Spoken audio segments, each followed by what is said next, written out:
It begins.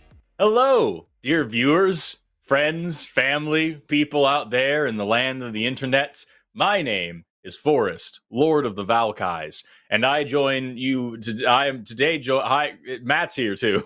How are you?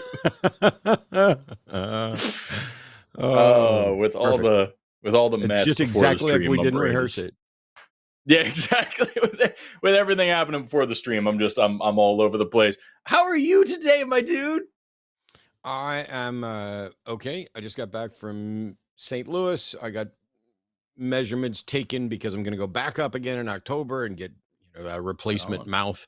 But doing okay. My computer is having incredibly weird problems, like specifically with Facebook Messenger. If I try to send a message, it's like from the time I type it and hit enter until it shows up in Facebook Messenger last time was almost 11 seconds. And the advanced vMix link, which had always worked before, is I've had to go to Microsoft Edge because it never worked well in Chrome. It stopped working in Firefox. And I don't know if it's like the Kaspersky update or the Windows 11 update, or if I've got some bad RAM or whatever else, who knows. We're trying to troubleshoot it. I was already planning on telling everybody, hey, Forrest is going to drive today, and I'm just going to sit here and be the Zen master super, we know it's never going to work all the way, especially when I spend my week watching. For some reason, Roseanne was actually on stage with Tucker Carlson. So these two complete meeting of the minds, one lunatic and one monster, are have an on-stage audience, and Roseanne is sitting there talking about how they're eating the babies. It's true. Everybody thinks I'm crazy. I'm not crazy. They love the taste of human flesh and they drink human blood. And all these kids that I was in a mental hospital with, they're all part of this cult. And I'm like, why are we putting these? Get them some help.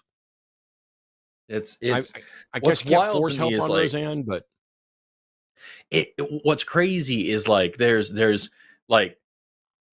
there's specific implications to when somebody is allowed to say that level of crazy shit. There's a certain group of people that are going to accuse me of censorship and all these things in this moment. But like, it's bad enough to have somebody just say something stupid and racist, X amount of population and they're committing all these crimes and there's all these, it's just dumb racist shit that you have to think your way through and that you have to explain, like, okay, actually, if you consider where those stats are coming from, consider what they actually mean, actually read them for your, you'll very quickly be able to parse through this. But when it's shit like that, where it's like, oh, the people are eating dogs and cats and these people are eating babies and the people are eating all these things, when it's that level of crazy, it has a special implication because now you have this person who's deliberately given a platform, who has lots of people listening to them that take them seriously. And it's like, okay, that is so crazy. They couldn't possibly be making it up. There's no way somebody would be allowed to say something that ridiculous if it wasn't true. And it allows people to buy into bullshit, crazy, racist conspiracy theories that go farther and farther and farther and justifies more and more dehumanization. So it's like, it's not even just that it's ridiculous and that it's regrettable and that it's problematic and all these things. It is opening the door for so much worse shit. Just to say, yeah, you get up there, say whatever the hell you want. People can take it seriously if they want to. Tucker Carlson has won court cases. Fox News has, I know he doesn't work for them anymore, but like they have won court cases by saying no reasonable person would ever take Tucker Carlson seriously. No person in their right mind would ever believe the shit that comes out of his mouth. It is so clearly absurd. But that is the business model. It seems to extend to his guests as well. I actually Yeah. I got into it wasn't really even a brief discussion. For those who know, by the way, I've pointed out many times that while I respect Richard Dawkins as a scientist, he has lately been advocating for transphobic stuff and gender critical stuff, and has actually misinformed the public by oversimplifying some aspects of biology and then ignoring the aspects of sociology and psychology that go into the broader concept of gender, because it's not his field. And so he's supporting gender criticals. Doesn't mean I hate the guy. I don't think cancel culture is actually a thing. I think there's accountability culture. And so, at no point have we called for anything against him. So there was an article that was written the other day, basically saying, I went to Richard Dawkins. He's on his final bow tour, which, cool. Hooray. Maybe in a year or so, we won't have to talk about it. But they were like, oh, I went to this. And they wrote a piece that was it was a mild hit piece. They didn't go into much detail on the gender crit stuff or the transphobic stuff. But they were like, I think the author of the article made some mistakes that do not line up with the Dawkins that I know and interacted with, because they're portraying him as somebody who, he's just got to have a fight. He's always got to have a fight. It was creationism, and then it was this, and now he's fighting against the woke. Those things are true. That is kind of the progression. But when you psychoanalyze and try to say what's in his head, as somebody who's talked to him in public and in private, I don't think that he has a fight or is looking for a fight at all. I think he's just genuinely saying what he thinks and expressing his frustrations, and is just completely disconnected from modern stuff. I guess that's as close as I can be to avoid just being ageist about it, because it's not an age thing. And so this person it's not. This person wrote a post, or wrote a reply to the post saying, hey, look, if you're looking for saints, go to religion. He's a scientist. He's going to get this wrong. He's going to get this wrong. If you can't expect everybody to be perfect. And he was like, I hope you see what I did there. And I was like, yes, you used a red herring and you smothered it in whataboutism and Pobody's Nerfix sauce in order to try to avoid the actual discussion, which is the consequences of misleading the public on matters of gender, the consequences for that on trans people. So it's none of us are sitting here going, Dawkins is the most transphobic person. He hates trans people. That's not the case. He's misinforming people, and it is causing harm and hurting trans folks. And that was it. That was all I pointed out. And it was actually a decent, quick back and forth. I don't hate Richard. I don't think the piece was a hit piece, but I forget exactly what you had said that got into this, but it was interesting to watch people who clearly don't have any connection to the LGBT community, don't have any investment in it at all, just simply say, well, yes, Dawkins is a little problematic, but he's done all these good things. And Dawkins has said some things that are problematic, but nobody's perfect. And it's like, you really want, it was ironic that he was like, if you want saints, go to religion, when he's actually doing the same thing that religious people do to defend their church. Yes, the Catholic Church has had all of these sex scandals, but they do some charity work too.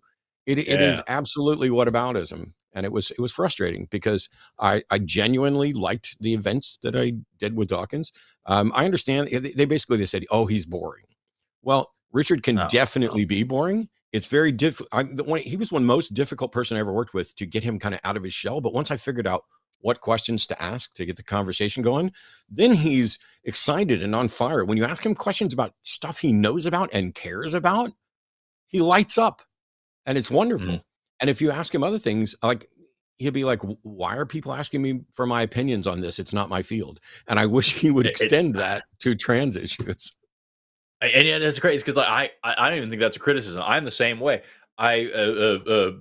Seth Andrews asked me on his podcast recently, is like, what do you do for fun and stuff? I'm like, I don't know what that is. I have fun doing my job. I don't know what to talk about. I don't have an answer for you. And like, he was talking about, like, what about these movies? Do you like these movies? I'm like, can we talk about science? Can we talk about activism? Can we talk about helping people? Can we talk about anything that I try to focus on? Like anything that because I don't know about Marvel movies, man. I don't know. I'm sorry. Like I had nothing to say, and it was very awkward and boring. And like so I feel the same way. And like I don't think any of that's even a criticism. The man is good at what he's good at. He was instrumental for me, as a huge inspiration for me growing up and wanting to get into this field and wanting to get into biology and atheism debates and things like this. I looked up to the guy for a long time. And you it still just can. sucks that and you still can on some things. The content of climbing Mount Improbable hasn't changed. Right. It just sucks that for this, it's not like the science of sex and gender being different and non-binary is not even close to new. And you don't have to know every single thing about biology to be a biologist. That's just not a prerequisite. And I understand that for him, especially, he has made a career being, publicly reviled for this, that, and the other. He has made a career dealing with haters and being called out, because when you argue against religion, you have people who are going to just say the worst possible things about you, question your credentials. I saw a video of a biology professor at a university calling him a fraud and all this stuff just because they didn't like him and they knew it would get him attention. And it's just so, if you have a career like that, I can understand how there's a certain degree of public outcry and anger and stuff that you're just going to ignore. Your skin is too thick and you just don't care. But then when you have this dude, I've seen an interview with him where he'll say the magnificent thing is, when you look around the biological world, you see gradia everywhere. Everything is a spectrum, except for sex and gender, which are very much united and binary, despite the fact that modern science disagrees with that. And what I think hurts the most about it is one of the most influential things for me wanting to become a scientist and wanting to become a debater. Was an interview. I don't remember exactly what the context was, but Richard Dawkins was speaking about science. And he said that when he was in school, when he was at university, the Golgi apparatus, so organelle in the cell, hadn't been accepted as a thing yet. People weren't convinced that it was real. And his professor was one of those people that wasn't convinced that it was real, and taught him that it was not real. And then at one point, this young new scientist came in and gave a lecture thoroughly explaining the Golgi apparatus, how it works, what it does, all the new modern evidence for it. And his professor got up in front of everyone, shook the kid's hand and said, "Thank you so much. I've been wrong for all these years." And he said that he clapped until his hands hurt and turned red, and so did everybody else. And that's what science is all about. And it was the most beautiful moment that made him so passionate about science. And that fucking made me passionate about science too. And now you've got him up here just totally ignoring the myriad of voices. The new modern biology textbooks explain the difference between sex and gender, and that neither is binary. And it's it's not like this and is he knows this. And the on top of the fact, oh, sorry. I was just going to say, go ahead. You're fine. I was just going to say, and add that on top of the fact that the huge amount of what he's been doing has been for social good. 99% of the time, I know this is controversial. I know this is going to get me hated, but it's better for the world. And then you're going to take this situation and be like, I don't fucking care how many people this is hurting. I don't care about suicide rates. I don't care about depression rates. I don't care about any sign of social progress. I'm a cultural Christian now, and I'm going to backtrack on so many of my positions just to make it more comfortable for me to not get outside my own box and not get outside of my own shell and not get outside of my own comfort zone, despite building a career trying to get people to do exactly that. That fucking hurts. That sucks. Yeah. The binary thing is so frustrating because his actual statements are continually reinforcing this misunderstanding. And when you listen to him, Arden was pointing this out to me earlier. He clearly knows and understands the difference. And what he does is when he talks about sex being a binary, he's like, of course there are exceptions, but that's the point. You don't get to throw out the exceptions when the exceptions are what we're talking about. And it's like, oh, well, let's just make a normative case. Well, normative case, we're all of average intelligence, let's just, you don't just pick the mean and go. But I am ready to do Well, a even show. that, I think it's kind of I think there's been some weird video issues that I see on your end. I don't know if Morgan's seeing them or not, but I think I'm okay. What were you going to say? Oh, I was just gonna say, like, making the normative this position, like saying that, like, yeah, I know it intersects conditions and all these things and all these even that is 1.7% of the population. That's according to the World Health Organization. That's not even what we're talking about when we're talking about sex being non-binary. That is one chunk of it that is illustrative, but that's not even the whole argument. But even just that, 1.7% of the population is 136 million people. That's the population of Russia. So, like, are you seriously going to sit here as a scientist and be like, yes, there are men and women and Russians, but we don't talk about the Russians? You know what I mean? So what is that? It's just not reasonable. And, like, I don't know. I go on about this for a long time, but eventually it's just going to be, oh, this guy fucking hates Richard Dawkins because blah, blah, blah, blah. I fucking hate what he's doing to his legacy and what he's doing to good people. And I hate the fact that on this one issue, he seems to have a different set of parameters than he does for anything else. And you know what? Transphobes say the same shit about me when they think that I'm spitting pseudoscience by reading modern biology. So whatever. It's not literally. I got into an argument on Facebook last night with somebody who, when we told him that Trump had been indicted twice, he's like, "No, he wasn't." And I was like, no, exactly, it's just a fact. And he's like, yeah, but those shouldn't have happened. And I'm like, okay, well, when you look up the definition of indictment, nowhere does it say indictments don't count if art thinks they're not worthy. You know? Right. The fact is the guy was indicted twice. And if you can't talk about it, well, anyway, no need to go through all that because I am replying to fewer and fewer posts across the entirety of social media. That's a good idea. I'm done chiming in or saying shit almost anywhere because it's it's this on the same topic, and then I'll move on. I'm sorry, obviously excited about that. I was on Skeptic's Guide to the Universe, and they, right before they interviewed me, they were doing a TikTok live stream where they were talking about sex and gender and binaries and intersex people and all this stuff. And they had a guy with exactly that. This guy was talking about, like, oh, there's only XX and XY, and if you're XY, you're a man, and all this stuff. And they're like, okay, what about Sawyer syndrome? There's cases of women with XY allosomes getting pregnant and giving birth to healthy children. Are they actually men? So you agree? That never happens. Here's the case study. Here's a case. There's plenty of them. Here's one. It's not going to happen. The shutdown is insane to me. Anyway, I can talk about this. Evidently, I said indictment when I meant impeachment, so I have to correct it because otherwise chat will just keep putting it in there for the next hour. Yes, misspeaking happens on occasion. How dare you? You're not even a real atheist. Yeah. We've got lines are filling up fast now. I'm going to start clearing them out. I could sit here and talk to you about this all day. We're going to go with Steve, pronouns he, him, calling in from Northern Europe. That's not what it is. I think that maybe Nebraska. Says he would like to present evidence for entity-driven transmutation reductive evolution. What is that? We got Steve. You're on the line with Forrest and Matt. Hi.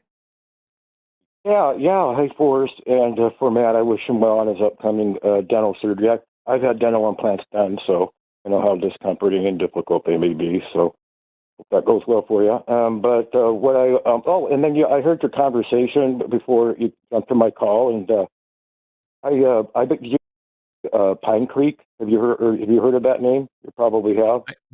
I want nothing to do with him. Yeah, didn't you call in just recently when I was on with Jimmy and bring that dude up as well? Oh, that wasn't me. That might have been another call. I just don't think he's got a good take on that. You called in just a little bit ago when I was on with Jimmy. You called in September 25th to say that people who support Kamala aren't open for opposing viewpoints. Yeah, that was when I was on with Jimmy, and there was another call that same video. I swear to God, there was another call on that same day that was about what is it we're talking about today? About atheist debates and stuff. What is entity-driven transmutation reductive evolution? Oh, That defines an entity being the prime mover of reductive evolution mechanisms with a reductive entropic bias towards the conservation of computational resources. And those are all words. It predicts that the information entropy of RNA nucleotides will decrease in conjunction with the reductive evolution of an organism genome where genetic redundancy or non-functional genes are deleted, should subsequently enable an organism to more efficiently process biological information and give their higher entropic. Where are you reading this? So yeah, two things. Number one, I just looked up a script that I've written myself. Yeah, and so I just looked up the call with Jim, the other show with Jimmy, and you're right, you weren't the person who brought up Time Creek. I was looking that up because everything you're saying is just genetic entropy. Can we just skip to the argument about genetic entropy and why it's not real? Is that where we're going? Well, there's evidence for this. It's based on quantifiable amounts of uncertainty involved with the single RNA nucleotide being one of 4 equally probable possibilities, namely adenine, cytosine, thymine, guanine, and cytosine are not. Yeah. There's adenine, thymine, guanine, cytosine, and uracil are 5 nitrogenous bases. There's not equal probability between them. I don't know where you're getting that or what that's. I don't even know what you're talking about. If you look it up, their info entropy is 2 bits, and when you take the distribution occurrence of them not what you're arguing for. What you're arguing for, Steve, because we can sit here and get into this really, really fucking esoteric language. It doesn't matter. It's not going to help anybody understand what you're talking about. It's certainly not going to behoove anybody listening to this call to listen to you and I go back and forth about it. The core of what you're talking about seems to be the argument of genetic entropy. The idea that as genes mutate, they lose information rather than gaining information, and that mutations degrade rather than build. And yeah, exactly. So let's just scrap all of that because it is so unbelievably not worth it to sit here and try to muddy the waters on how any of that works. It's not worth anybody's time, least of all, the people watching. I have a question. Yeah, sure. Go ahead. I'll explain why genetic entropy is bullshit. What does any of this have to do with God? Why are we talking about this at all on the show? Okay, because organisms are they don't lose their functionality. Their information is being reduced. Their information content per nucleotide is being reduced. I'm sorry. My question was, what does this have to do with God? Data. My question was, what does this have to do with a God? Well, as they evolve, they're becoming more efficient at processing biological information. My question is, what does this have to do with a God? I said entity. I'm not going to put God in there. You can if you like. I'm mindful with that. My question is, what does this have to do with God? Even dude, if you're going to be a friggin' pedantic about it, just what does this have to do with an intelligent designer? Because that is what this comes down to, is blank, blank, blank about DNA is too complex, therefore there must be a designer. That's what this argument always reduces to, and it makes little sense every single time. So why are you driving an intelligent designer out of this situation? Because for number one, it's not true. But even if it was true, where are you getting an intelligent designer from? The computational conservation of information. It's as though that's how the universe would behave if it were simulated. How would it behave if it wasn't simulated? I think that the information content would not be, over time, would remain constant. Maybe it would go in. And how do you demonstrate that? Well, I can't prove what's outside of simulation. All I could do is go so far. So basically, you can just speculate. You're saying you've concluded that a simulation is the most probable, even though you have no way of analyzing the 2 options or determining which one's more probable. Well, I would say that I could only go as far as proving whether or not. I'm sorry, I was asking a very specific question to see if I was encapsulating what you said accurately, which is you're saying you've concluded that a simulation is more probable than not a simulation, while you also admit that you have no way of assessing the likelihood of either, correct? But what if there's nothing outside the simulation? What if I'm all it is sorry, just, I asked. fluctuation? I'm sorry, I asked a specific question. You're saying that you've determined that a simulation is more probable than a non-simulation, while simultaneously acknowledging that you have no way of of investigating to determine which one is more probable. And my question was, is that correct? Why won't you answer my question? Yes, sir, it is. Well, I'm not. I'm not Then I disagreeing don't with you, give a so yes. shit what you have to say about anything, because you're demonstrating irrationality in reaching a conclusion while contradicting yourself by establishing that you do not have the information to reach a conclusion. Therefore, your assessment is useless and disregarded. Thank you. Okay. Yeah, I encourage you to take some time to learn how mutations actually work and learn why genetic entropy is bullshit, because there's plenty of situations where mutations aren't just degrading, aren't just losing information, aren't just destroying DNA, aren't losing bits of information, all these different things you're talking about. None of this violates the laws of thermodynamics. I heard you throw that one in there as well. None of this makes any difference. And even if it did, then you would be left saying, we don't understand the mechanism by which we gain this information. You would have no reason to then go on and say, therefore, there must be this guy that's making this stuff happen somehow. That would be a massive leap of logic and faith that you don't need to be taking. So your premise is wrong and your conclusion is wrong. Does that make sense? Okay. Yes, sir. All right. Take care, man. Cool. So just so everybody's aware, when we talk about mutations, and I'll be very brief about this. I know this isn't the science show on this one, but I'll listen to you for hours. I just was done listening to Steve.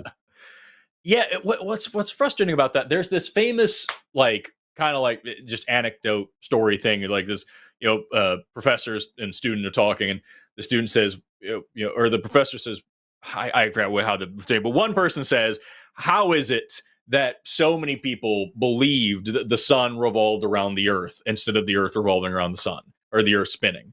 Yes. And the other person says, well, obviously, because it just looks like that. It looks like the sun is revolving around. Yeah, exactly. And they say, okay, so what would it look like if the earth was spinning? It would look exactly like this. And so when you have somebody like Steve calling and saying, well, it just makes sense that if the DNA is doing this, that must be simulated, because if it wasn't doing that, it would be this other thing. How do you check? You have no evidence for that. You have no way of testing this. You're just saying, well, it would be this thing, when what you're describing in either case is what you're seeing. The naturalistic explanation and the intelligent design explanation can both have the same result here. You have to show evidence for this intelligent designer. You can't just say, well, things would be different if it wasn't, and then expect that to be the entire argument. It's one of those things where we all do this to some extent, because it's a fast world, and we speak in shorthand, and we make assumptions that when I'm using a word, you mean the same thing by the word, and that you kind of have some understanding that's similar to mine. And so when people make it just makes sense argument, and they don't always use that particular language to frame it, but it's like, when I look at the world, it just seems more probable that there's a designer than, an intelligent designer than not. I think the thing that people need to grasp, and I will try to do a better job of explaining this to people, when the situation arises, is you are looking at something and you're saying, I'm not exactly sure what my argument is. I'm not exactly sure what the criteria is. I'm not sure what my epistemological justification is, but this is how I feel about this. And you could be right. The entire thing with skepticism and critical thinking is to train your gut, to train your intuitions, to get more and more better information and a better understanding of reality, so that when you come across something new, your instinct, your intuition, your gut training is more likely to be correct than incorrect. And so you could be right. But when you're demonstrating this to others, they don't have your gut, metaphorically or physically, and you need to be able to explain things in a structured sense. This is why there's not a single scientific paper on the planet that goes, after observing the interactions between A and B, We just think it's more likely that we feel like it's probable that, that's not the language of this. And before anybody says, yes, but these things can't be addressed by science. Tough. If it's not scientifically, if it's not subject to scientific investigation, then you need to explain what kind of investigation it is subject to, why you find that method of investigation reliable, why we should consider it reliable. Because I'm not just sitting here saying, I'm not going to accept anything that isn't scientifically testable.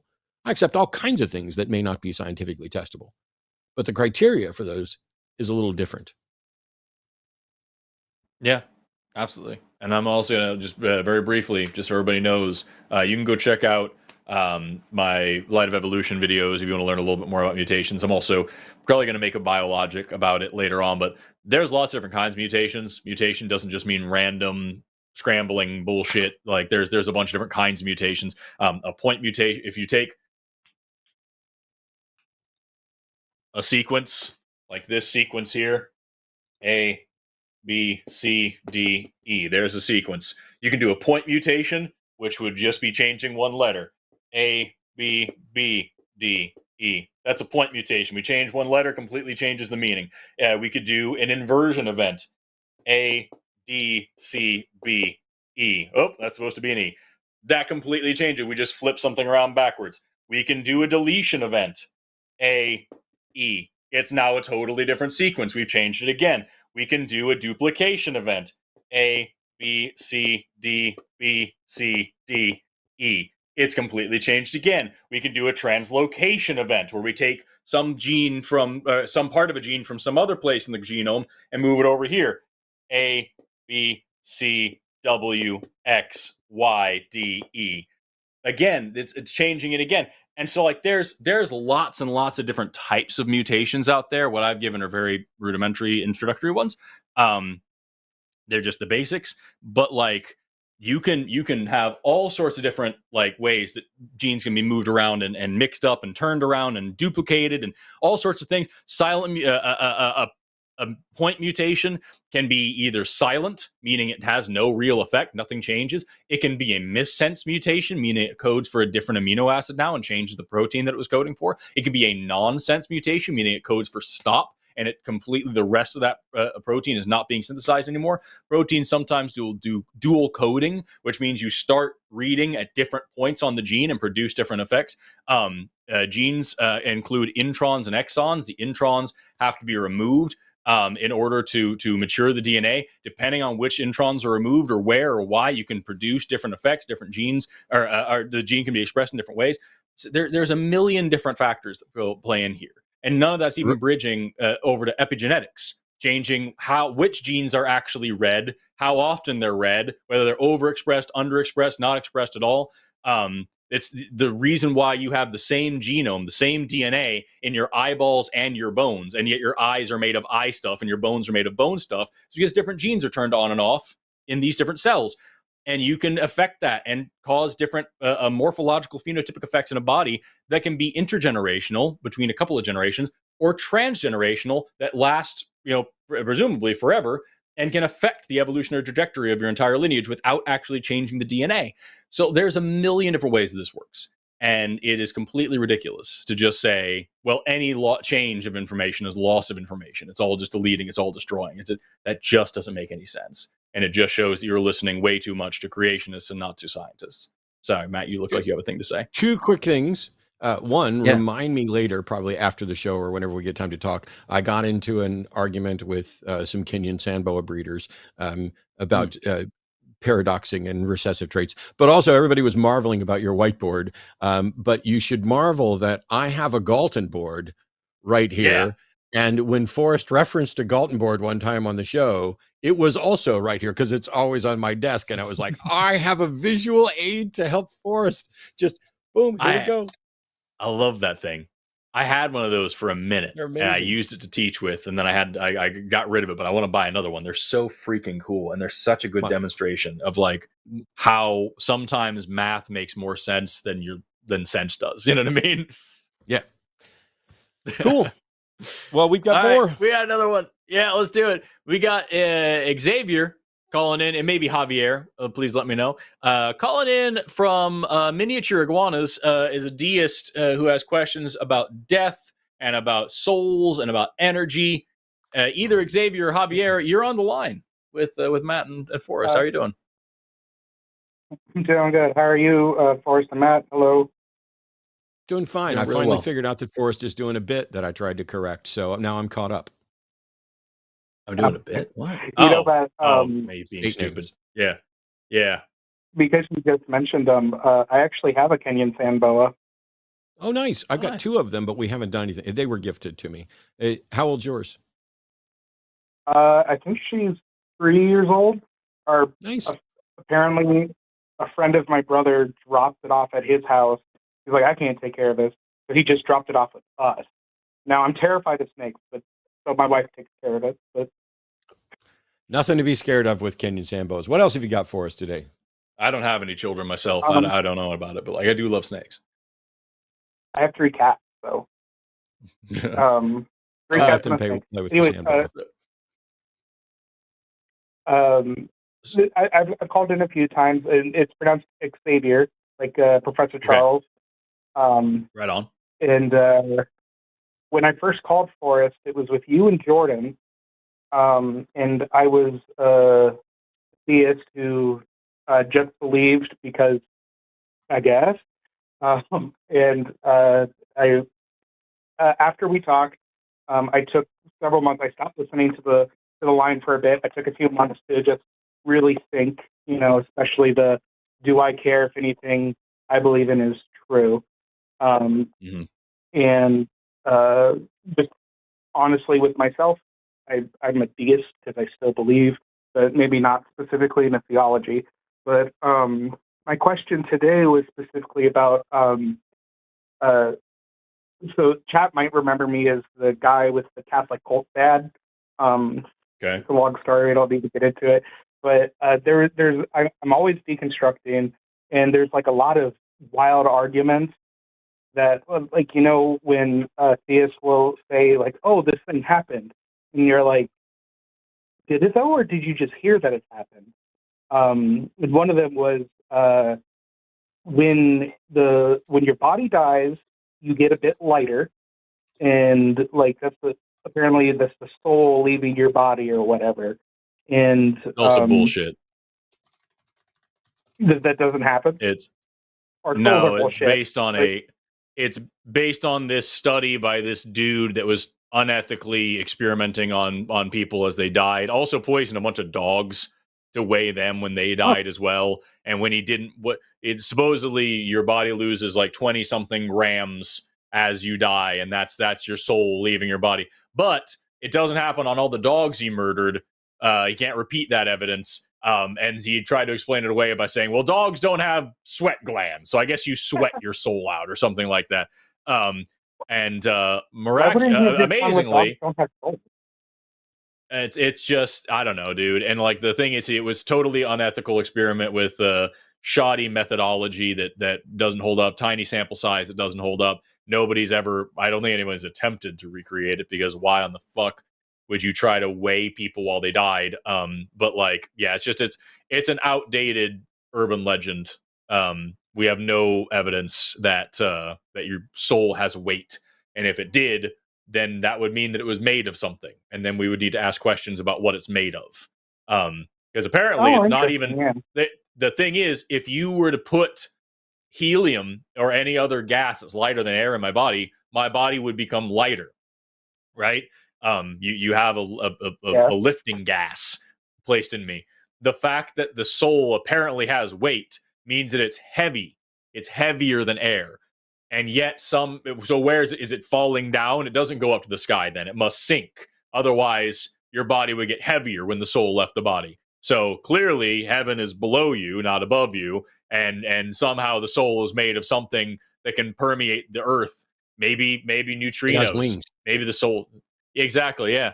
It's just a bunch of it has a bunch of questions and a bunch of ethical implications, and it makes no sense. But that's probably not what you actually called in about. Well, I mean, yeah, that was a very quick answer, but still good. I had another question. Sure. probably more scientific and interesting, but it's really sad to hear. That's really fucked up. But the other question would have been if your like life is energy, and I'm not a scientist, but energy can't be destroyed or created, or it's just transferred. So, like, what would like life be if you're dying? Where's that quote unquote energy going? Where does the energy go in a hamburger after you eat it? It becomes calories. Yeah. So it's chemical energy. And your body breaks that down Okay. and uses it to do its own thing. The energy in your body is also largely chemical energy. And when you die, things eat you, bacteria. And even if you don't, at the very least, the bacteria in your body starts to digest you. Even if you don't do that, if you're perfectly preserved, like you do give way to entropy, you still break down. If you're cremated, you're going to become, that chemical energy is going to become thermal energy real quick. So yes, energy cannot be created or destroyed. It does just change forms. It does just get transferred. No part of that equates to a soul. It's the exact same thing as literally everything else, literally all the time. Most notably, I think the best example is you eating things. You are converting non-living matter into living matter. You are using that chemical energy to sustain your life. And when your life, the chemical reactions that make you are no longer occurring, that chemical energy and you know, there's other types of energy that make your body do stuff, but mainly the chemical energy is what makes that's keeping the bonds of the molecules in your body together. As those break down, that's going to become thermal energy. That's going to become energy that's going to fuel the lives of lots and lots of little buddies that have been sustaining you and keeping you going and helping you digest things for a very long time.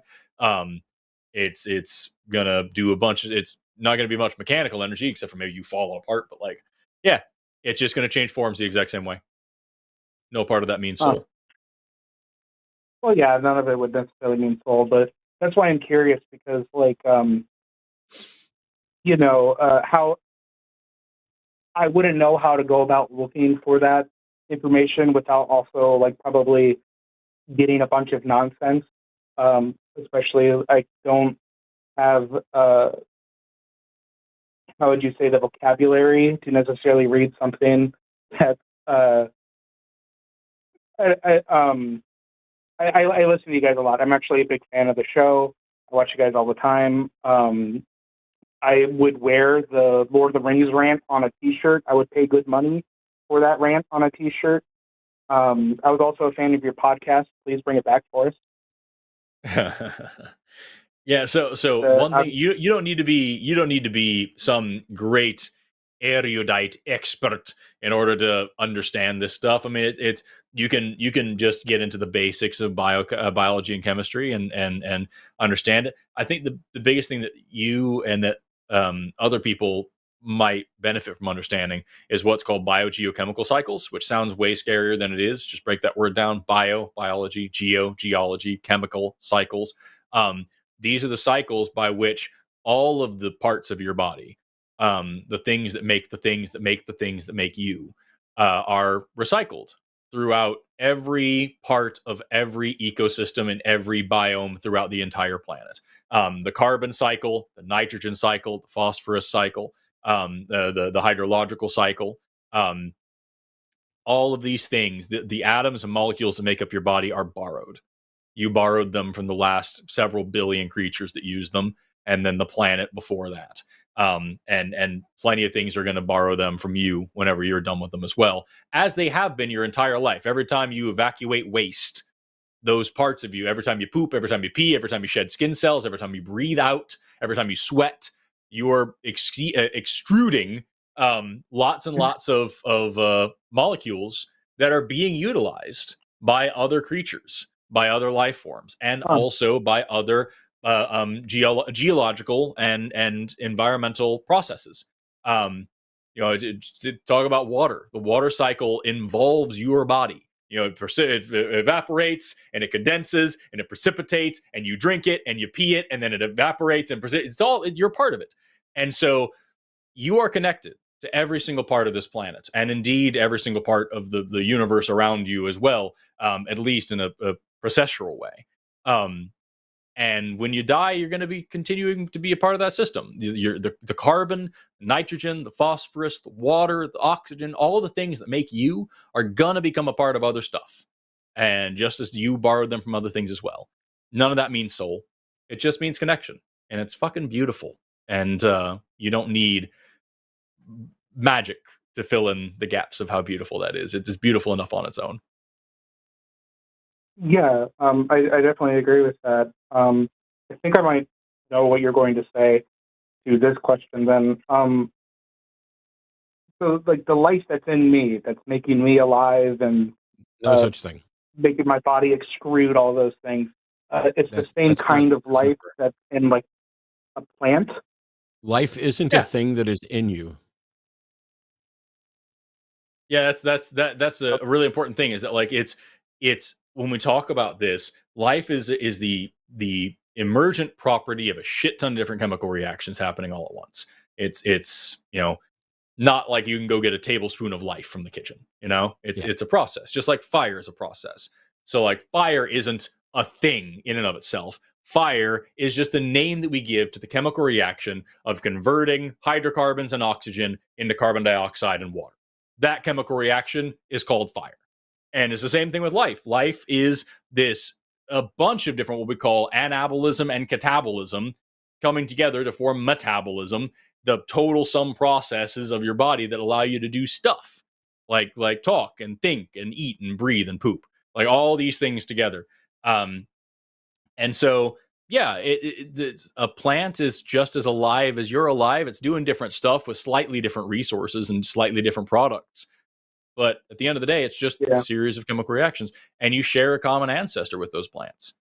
All life on Earth is related. You are at a family reunion everywhere you go, be it plants in your backyard, be it the dogs and cats and snakes in your house, be it the monkeys and birds and insects that you see outside, or the bacteria crawling around on the bottom of your shoe right now. Every single bit is all part of your family, and you share a lot of the same biochemical processes.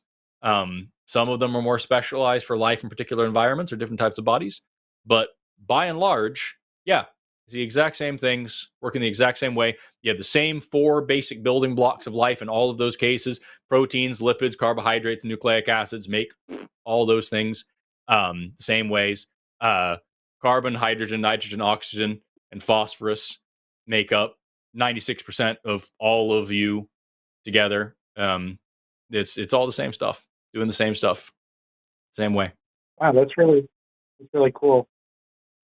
It is really cool. Huh. Well, I guess I won't waste any more of your time, but that was. I also just wanted to pop in to say thank you, Forrest. I think you mentioned it on that really long one you did with Jimmy the other day, but things you said did have an impact and changed the way I thought, and I appreciate it. Well, that really means a lot to me, man. Thank you very much. If you called in before as a theist and now you're a deist, I can't wait for the day you call in as an atheist. Someone said that. You should make it by like next Wednesday. Yeah, by next Wednesday. Next Wednesday. Get to work on it. We'll see after the election if I lose all faith. There you go. That'll do it. Take care, Xavier. That'll do it. All right. Thank you, guys. Thanks. Bye-bye. What a nice dude. Sorry to just steamroll that whole call. It was just all bio stuff, and I thought it was important. No. Yeah. I'm fat, dumb, and happy. I like listening to you explain the stuff, and every now and then it's going to be like the initial question was something that I think was relevant to the show. When we start talking about the possibility of a soul, which I've talked about from both a science and a philosophical standpoint, I think is the most obviously dead concept in all of theology, because every single facet, every single characteristic that we have traditionally attributed to a soul is either an identifiable function of a brain or not identifiable as a thing at all. So basically, my likes, my preferences, my desires, my memories, my feelings, all of those things are identifiable functions of the brain. And this notion that all of that can exist outside of the body is something that hasn't been demonstrated at all. There's no reason to think there's any sort of soul. And I think that is the death knell for any religion that includes a concept of a soul and some sort of afterlife. It's simply, there's not only no good reason to believe that it's true, there's really good reason to believe that it isn't and cannot be true, because trauma to the brain can fundamentally rewrite and change everything, my memories, my preferences, my my feelings, my thoughts, all of that, and functionally make me a different person.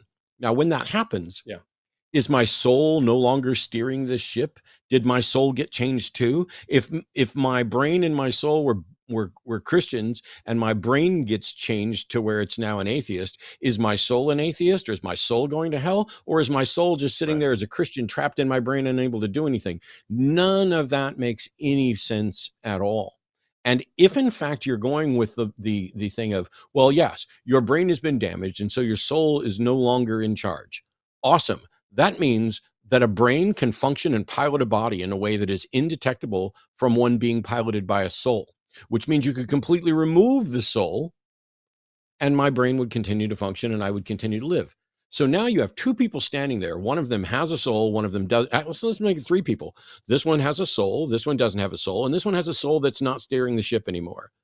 The ghost in the machine is no longer at the wheel. How do you tell the difference between those three people? If you can't show a way to tell the difference between those three people, you have no way of demonstrating even the likelihood of a soul. And every bit of evidence we have suggests that it's just not the case. Absolutely. And I remember there was a thing, and I cannot for the life of me remember where this came from, but I remember learning in my undergrad that so there's this part of your brain called the corpus callosum, literally means giant body, which is what connects the two hemispheres of your brain together. And the different parts of your brain do different stuff. And so, like, for example, writing is usually on one side of the brain and speaking is on the other side of the brain. You process language differently in these different hemispheres. And they would take patients who had the corpus callosum severed, which is for a variety of reasons, usually because of like epilepsy things. You'd sever this corpus callosum. So now the two halves of your brains. So there's two parts of your brain are no longer communicating in any way. And they would ask these people questions and have them write an answer or say an answer. Different parts of their brain are giving an answer. And interestingly, more often than not, they would give the same answer, but sometimes they wouldn't. And one of the things was, do you believe in God? Sometimes one half of the brain would say yes, and the other half would say no. Is half of your brain going to hell? What is that? You know what I mean? What does that actually mean? Does your soul have... Exactly. Yeah. Does your soul have a corner apartment in this part of your brain and your son not on the other side? There's so much there. It's really cool. For those who are interested and curious, you can Google V.S. Ramachandran talking about this probably 13, 14, 15 years ago at a convention. The video that might be the guy I'm talking about. It's absolutely the guy. Okay, cool. That name sounds Beyond Belief conference or something like that. Okay, yeah. It's been like close to a decade since I've heard that crap. But like, V.S. Ramachandran is also sorry. V.S. Ramachandran is one of the people that's also either the primary or one of the primaries, I believe, in coming up with phantom limb research and developing the mirror treatment for phantom limb stuff. So the short version is, let's imagine I have these two hands and this, my left arm gets chopped off from the shoulder down.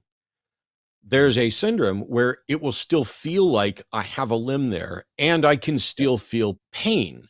And in some cases, people are like, it's just, it feels like my hand is in a fist and I can't ever release it. And so what you do is you lay this arm down and put a mirror up so that you see a left hand where none exists.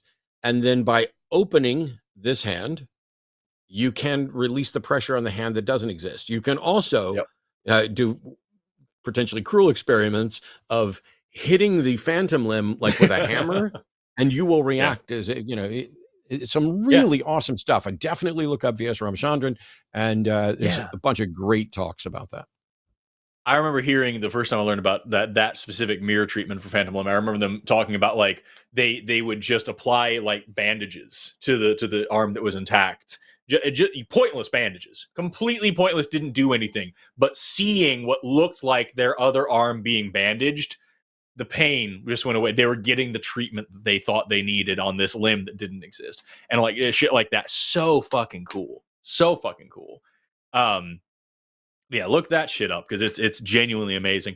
We got some more people on the line, but before we continue on, I just want to remind everybody, this is an atheist call-in show. If you want to talk about skepticism, if you want to talk about atheism, if you have a god or a supernatural claim or something that you believe in and you want to share it with the world, if you want to talk about it and have a serious conversation about it, this is your chance to call in. Numbers on the bottom of the screen there, 720-619-2288, or use the web link in the description to call in via them internets.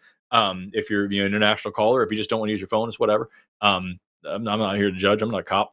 But call in and talk to us. If you're a theist, if you're a creationist, or if you want to talk about other things, if you have a political issue, if you're a transphobe, if you're at something that you think is very seriously pressing in the atheist community or in the woke community, we'd probably be here to talk about that as well. So give us a call, 720-619-2288.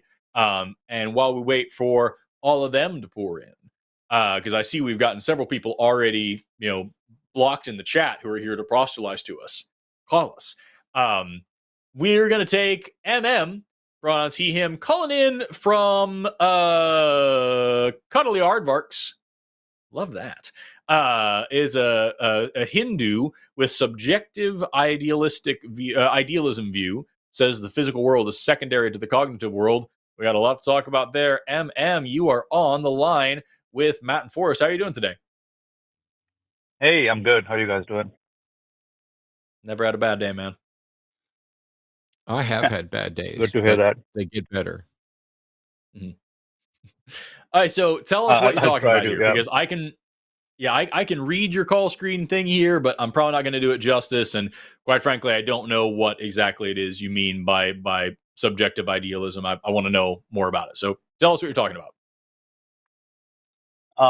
Yeah. First of all, I'm a big fan of the show. I hear you guys talk all the time. Cool. So thank you for entertaining me on my long drives. Most definitely.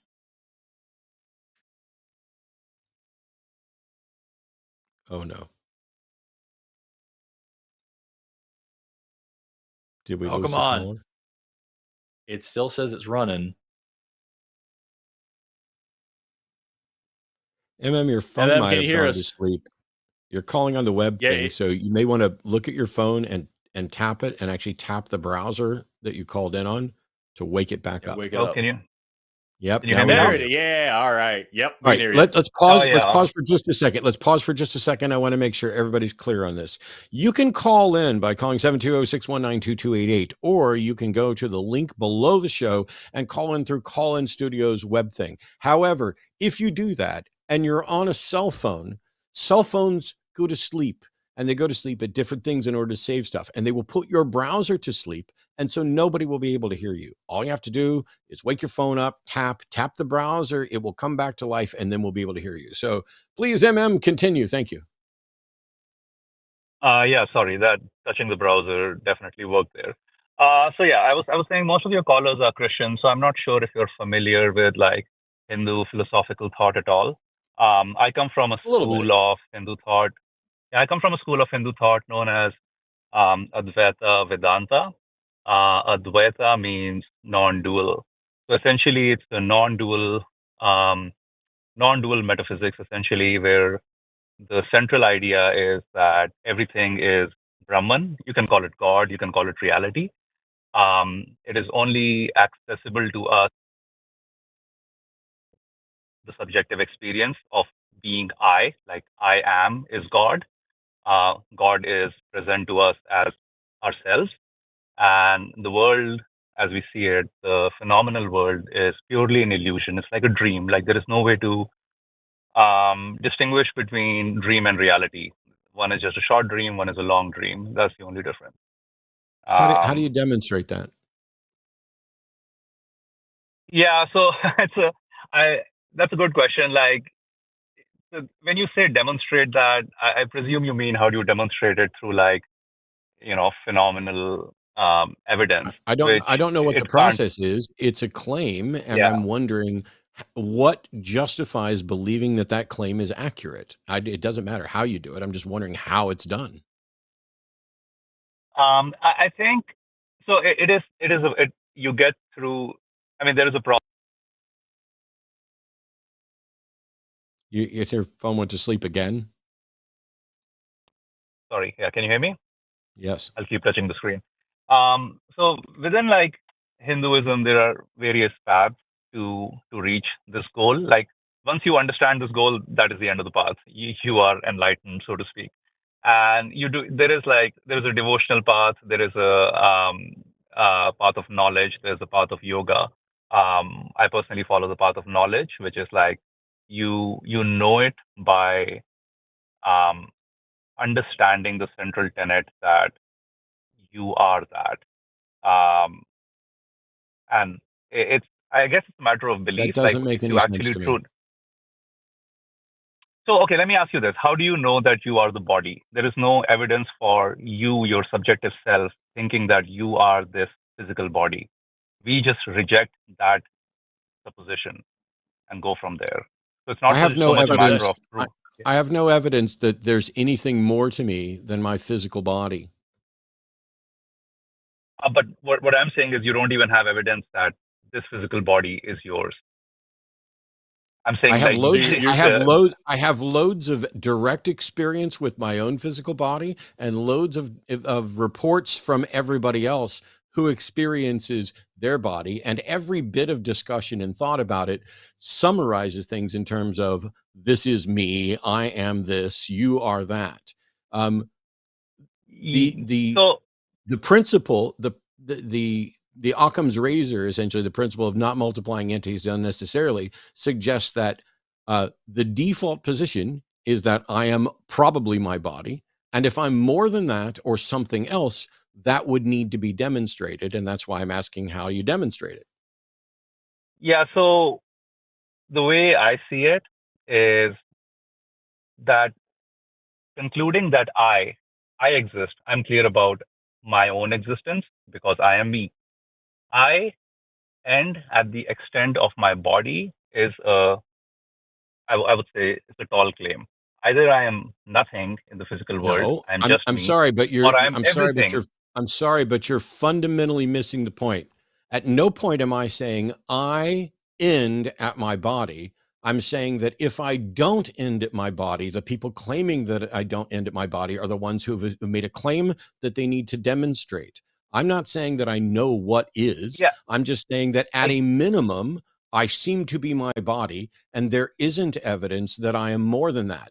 When you reframe that as if I am asserting that I am just my body, that is a dishonest reframing that completely shifts the burden of proof. So how do we know that we are more than our body? okay, I'm not trying to be dishonest. I am trying to shift the burden of proof. I will say that. For me, like, okay, just let me finish this.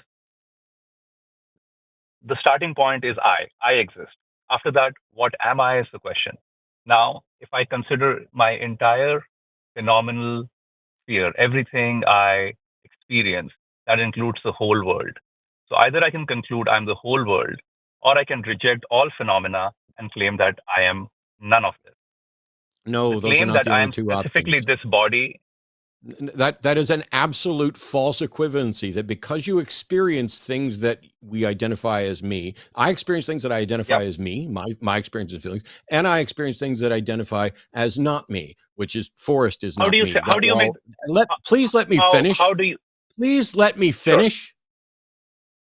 Forrest is not me. That wall is not me. But that doesn't mean that I have to either say, oh, I'm neither, or I'm all of it. That is a false equivalency, or a false dilemma, sorry. And your phone's probably asleep again. Yeah. Sorry. How did you make the distinction that this hand is mine, but this table is not part of my body? Like at what point did you make that call? They're both in your phenomenal existence. They're both part of your like They're not both experience. in my phenomenal. They're not both in my phenomenal experience anywhere near all the time. This table exists here in this room, and I can go to Europe and live there forever, and this table stays here. What is it that should make me convinced that that table is part of me. Yeah, but your body can change. You can lose your arm. When you go to sleep, you don't experience your body, but your body is Why still is it yours. when I You're ask a making a question, call. you begin with, why is it when I ask a question for you to either demonstrate the claim that you're making, you completely avoid it, or when I make a claim that answers your question, you come back with another one about, why should you believe your body is X? Why can't you show us how you've determined that we are more than our bodies? I'm not saying we are more than our body. We are not our bodies. You are making the claim that we are the bodies. I'm like, I'm saying we don't have proof of that. Okay, if you're saying we're not our body, what are we and how do you know it? So we are the awareness, the identity I. I am just I. That tells me nothing. At any given moment. It sounds like the caller is I'm sorry, I'm not driving. I'm not used to debating, so I'm probably not very good at explaining. No, it's okay. I'm sorry, really quickly, are you driving right now? No. I am sitting in my car, but I'm not driving. Okay, cool. We just had our producer come in and say you heard what sounded like car noises. We just want to make sure you're not driving. If I can just quickly jump in, you say I am nothing but myself, and I was like, how is this functionally any different than what I would say, that I am just my mind, that my mind is just the emergent property of the electrochemical activity of my brain, that when my brain, just like Matt and I were just talking about a minute ago, if my brain changes or dies, my personality, myself, my identity will also either change or die. And at the end of the day, when this body is no more, I will also be no more.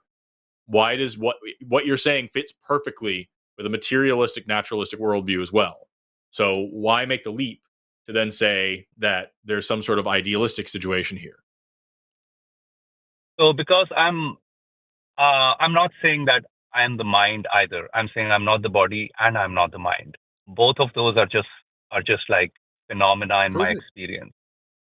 Prove it. You're saying that you're saying you're neither the body nor the mind. Prove it. Again, I don't think the burden of proof is on me in this case. You are completely stop you're talking. The one making the claim.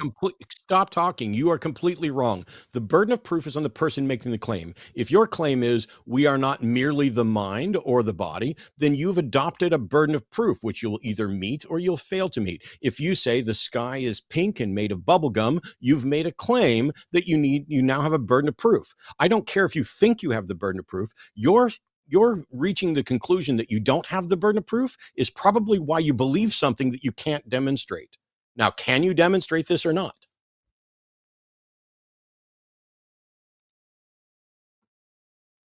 Phone's probably asleep.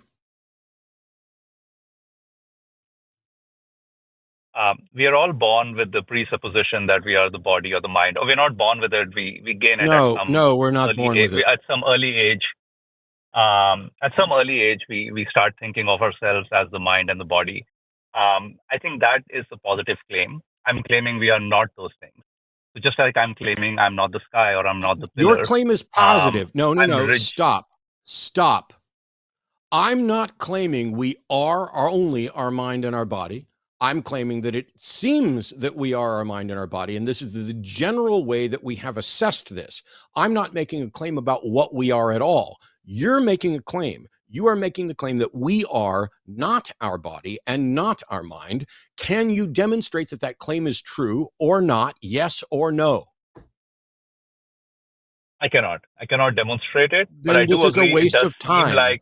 Then this is a waste of time, isn't it? How is it not a waste of time for you to come in here, think you don't have a burden of proof, acknowledge that if you had a burden of proof, you can't meet it, and you just want to spew out what you think? This isn't show and tell.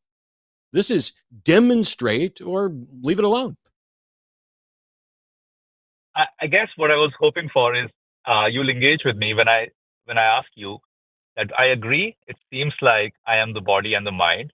How can one demonstrate that? Like most people live with that assumption without any clear proof of it. It So doesn't we matter discovered whether that or a not minute it can ago. be demonstrated. I'm not claiming that it's true. You're claiming that it's not true, and you're acknowledging that you can't demonstrate it, which means your claim is useless and rejected. I also So want to point out Matt, we did cover that. We talked about how brains were just a minute ago, and I just reiterated a second ago as well. We talked about what brains do. We talked about how your experience is dependent on a brain, your personality is dependent on a brain. We have no evidence of any consciousness outside of a body in any case whatsoever. I can draw physical distinctions between my body and other things that are meaningful and that show like causal distinction. At the end of the day, if I don't have any of that, then it goes back. It's no different than the problem of hard solipsism, saying my mind is the only thing that exists, and everything else in the universe is just a fabrication of my mind. There's no way to disprove that. It's an unfalsifiable claim, and it's no different fundamentally from what you're saying. You're just kind of blowing it up in the other direction. Meanwhile, we're sitting here with evidence-based claims that are falsifiable, saying, here's what we understand about minds. Here's what we understand about bodies. You put the two together. This is the result. It happens to comport with reality. Like, we actually have evidence for what we're talking about, and we have a reason for believing what we believe. And so far, you keep telling me. I'm sorry, go I ahead. have nothing against all of that. With a hammer, if you hit my finger with a hammer, I'll feel it. If you hit the fence in the backyard, which is part of my experience, with a hammer, I don't feel it. I'll grant that. And to go back to the earlier point, yes, I fully agree that the brain activity corresponds to mind activity, and we can like pinpoint to regions of the brain and say this is what we are experiencing. But the one thing you said is like there is no evidence of consciousness outside the brain. There is also no evidence of consciousness inside the brain. What I'm saying is consciousness stands apart from brain activity and Prove it. mind and body. Consciousness is who you are. If your claim is that consciousness stands apart from brain activity, demonstrate consciousness that is not directly associated with brain activity. Go. So consciousness directly perceives brain activity. Consciousness also directly perceives not brain activity through the senses. I'm sorry. My question was specifically that if you're going to claim that consciousness is not inextricably tied to brain activity, then you need to demonstrate consciousness that is not tied to brain activity. Can you do that? Do you think that's the positive claim? Can you I'm do just saying that? there is no proof. Why is it that when I ask you to demonstrate the things that you're claiming, you fucking come back with a question? Can you demonstrate consciousness absent a brain? Yes or no?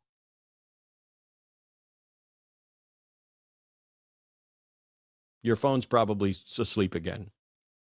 So yeah, I'm sorry. I can't demonstrate that because like. Then why do you believe something? Then why do you believe something that you can't demonstrate? And why do you think that we should believe something that you can't demonstrate? Well, okay.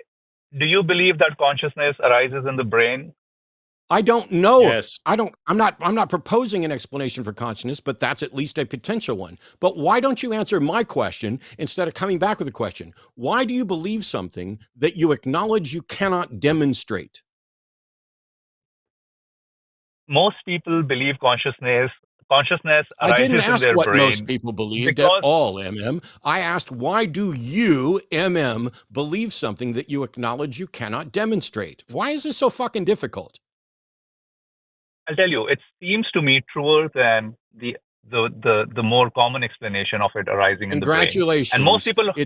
No, stop talking now. It seems to me truer. You are exactly an example of what I just got done talking about a couple minutes ago, where people are like, well, it just seems like the most plausible explanation to me. That is absolutely useless. It is not good epistemology. It is not good evidence. It is not good reason to believe something. You now have acknowledged that you believe something for which you don't have a good reason, but you're just going with your gut feelings. That is completely useless to me and anyone else who cares about an evidence-based worldview.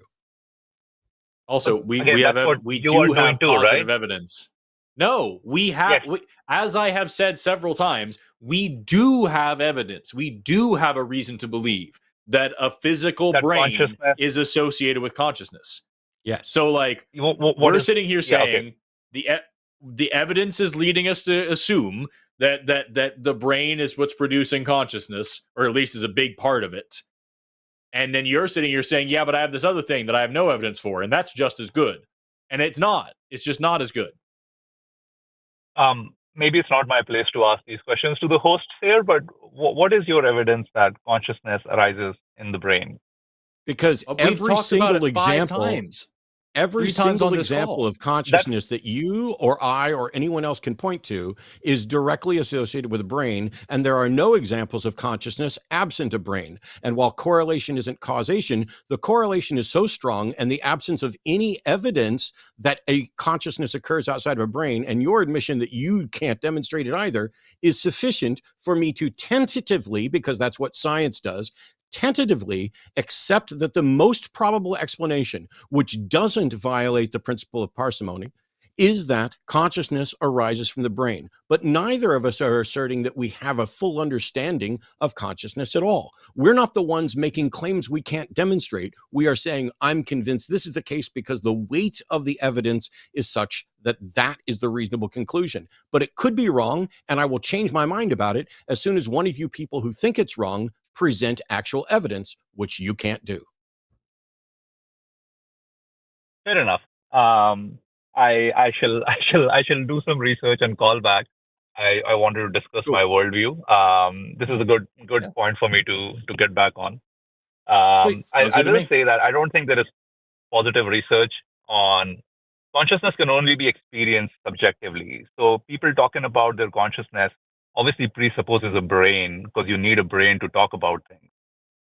So the fact that we don't have consciousness. No. You are now fallaciously setting up a false equivocation between people talking about consciousness and consciousness. That's a false equivocation. You should have just stopped and said, let me go off and do my research. But instead you tried to dig in on one last thing and got it monumentally wrong. A false equivalency between actual consciousness and discussions about consciousness.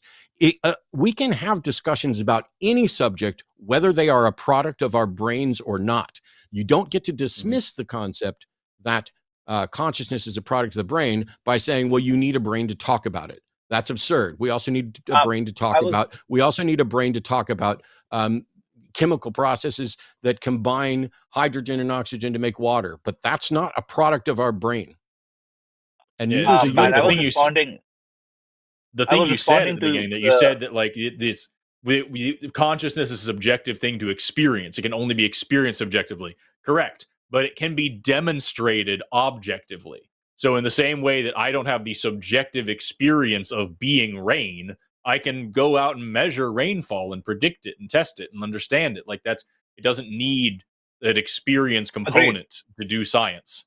So like, I think this is something that you should look into, because consciousness is a burgeoning field of study. We're trying to learn more about it. Where does it come from? How does it work? What does it do? When we talk about neuroscience, we can explain, in the theoretical 10-step process of this whole thing, we can explain steps like 3 through 10, but steps 1 and 2 are hard and we don't know. And so like, there's a lot of information here that we're not sure of. And there are good arguments to be made about like what consciousness is and isn't.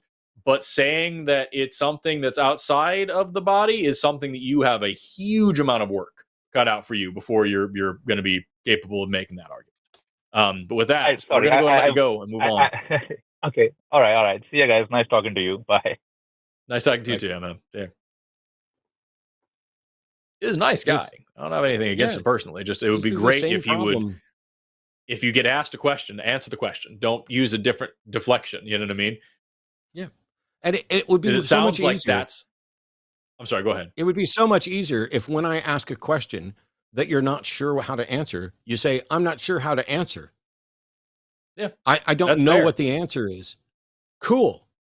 All right, trust me, neither Forrest nor I think we have all the answers, nor are we expecting any caller to necessarily have all the answers. But if you're going to call in and say that you are convinced that consciousness is not a product of the brain, then you've made a claim for which there's a burden of proof.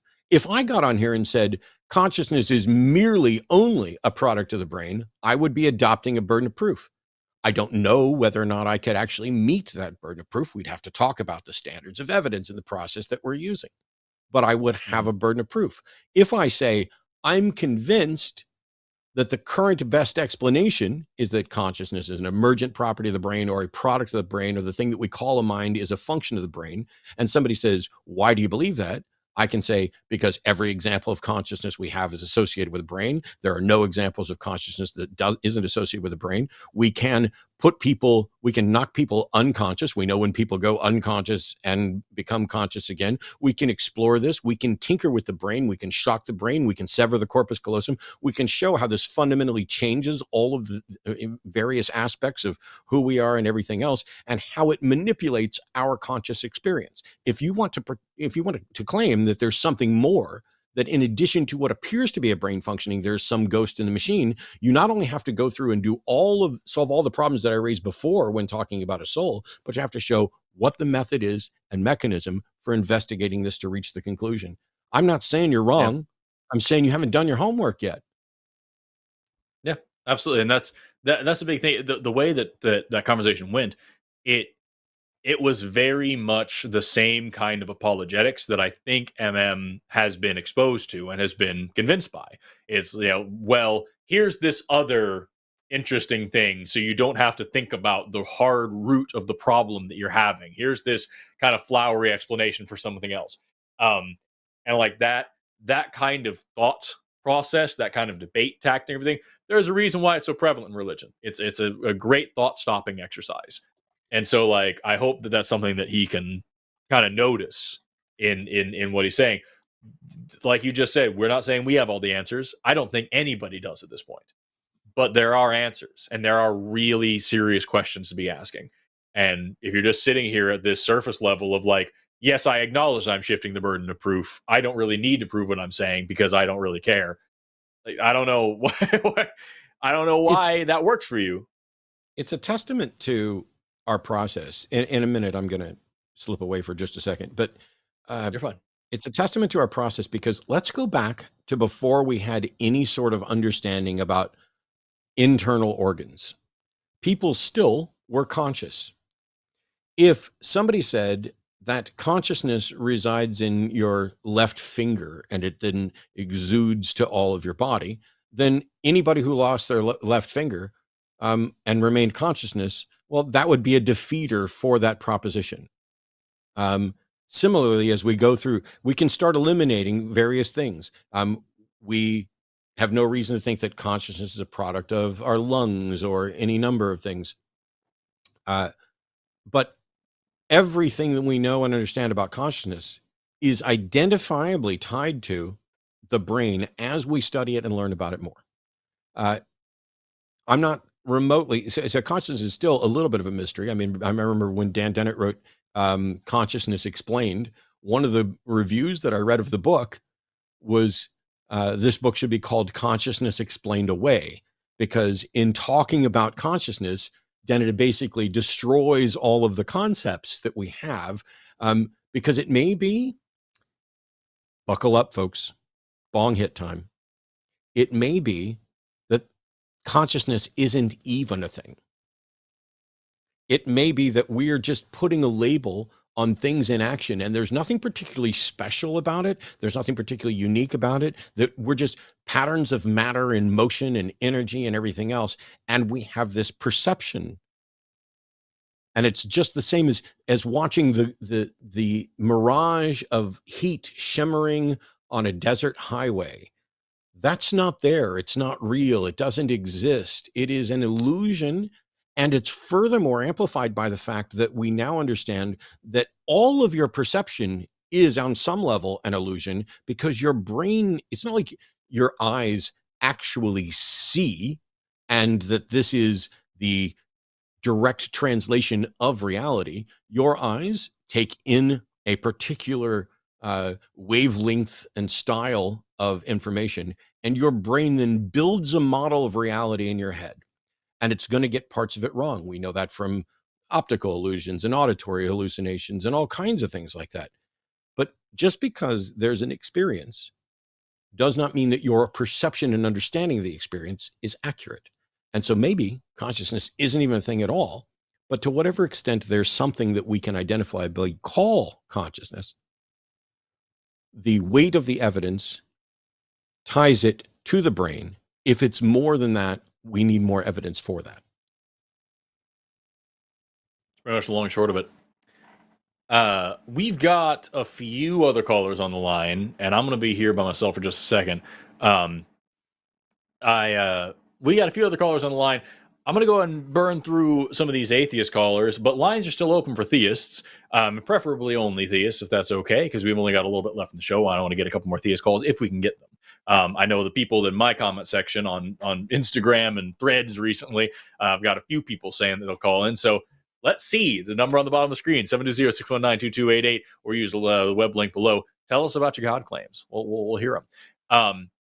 But for right now, I'm going to quickly take Gabe, pronouns he, him, calling in from Tiny Xylophones. Has a question about biological anthropology and some specific terminology that he wants to know why they're obsolete. Now, Gabe, I'm going to bring you on, but I'm not going to put you live to everybody quite yet because I'm a little bit frustrated with this call, and I want to understand what we're doing here. You're asking why specific terms are obsolete. I'm not going to say a lot of these terms. I'll say one of them is Caucasoid. Caucasoid is one of the terms. And these are terms that were used to group and categorize humans a little while ago, back when biological anthropology was called physical anthropology and was largely pseudoscientific and very racist. So before biological anthropology became an actual science, these were terms that were used to categorize people poorly. And so I'm not going to use these terms because they are more often than not used as slurs now, especially the one that is used to describe Asian populations, which you've typed out here in your call screen. Starts with an M, sounds like the name Mongolia. That is a slur not only that was used for Asian people, but also for mentally handicapped people or people with Down syndrome. So I'm not going to throw that around. Even in an explanatory sense at this moment, because it might hurt a lot of people. And what's frustrating about this, Gabe, is that you called Erika and I not even 2 weeks ago and asked this question. You asked about these groups, and Erika and I explained thoroughly why we don't use these terms, why they are outdated. We talked about the history. We talked about how these are offensive things. And now you're calling me 2 weeks later, asking the same question and using the same terms. So what are we doing, Gabe? You are now unmuted. Why are we talking about this? Well, the reason I wanted to talk about this is because, well, I know you're right. I know you're right. They're offensive. But I went to speak to my professors and my biology professors at the university. They had no idea they were offensive. My parents that are medical professionals, they also had no idea they were offensive. And I actually heard these terms on the Forensic Files, specifically the Talking Skull episode. So if I didn't know about them, and then all these people didn't know about them, that's why I wanted, I feel like we should talk about them, because I'm pretty sure there's other people just like me that don't know about them and why they're offensive. Right. We need, how would you correct the episode of the Talking Skull that they use those terms there in order to find out how the specific characteristics of this skull. They use those terms, so how would you correct it? Can I jump in for 1 second? Yeah, by all means. Yeah. So the particular episode of Forensic Files that you're talking about aired in 1998.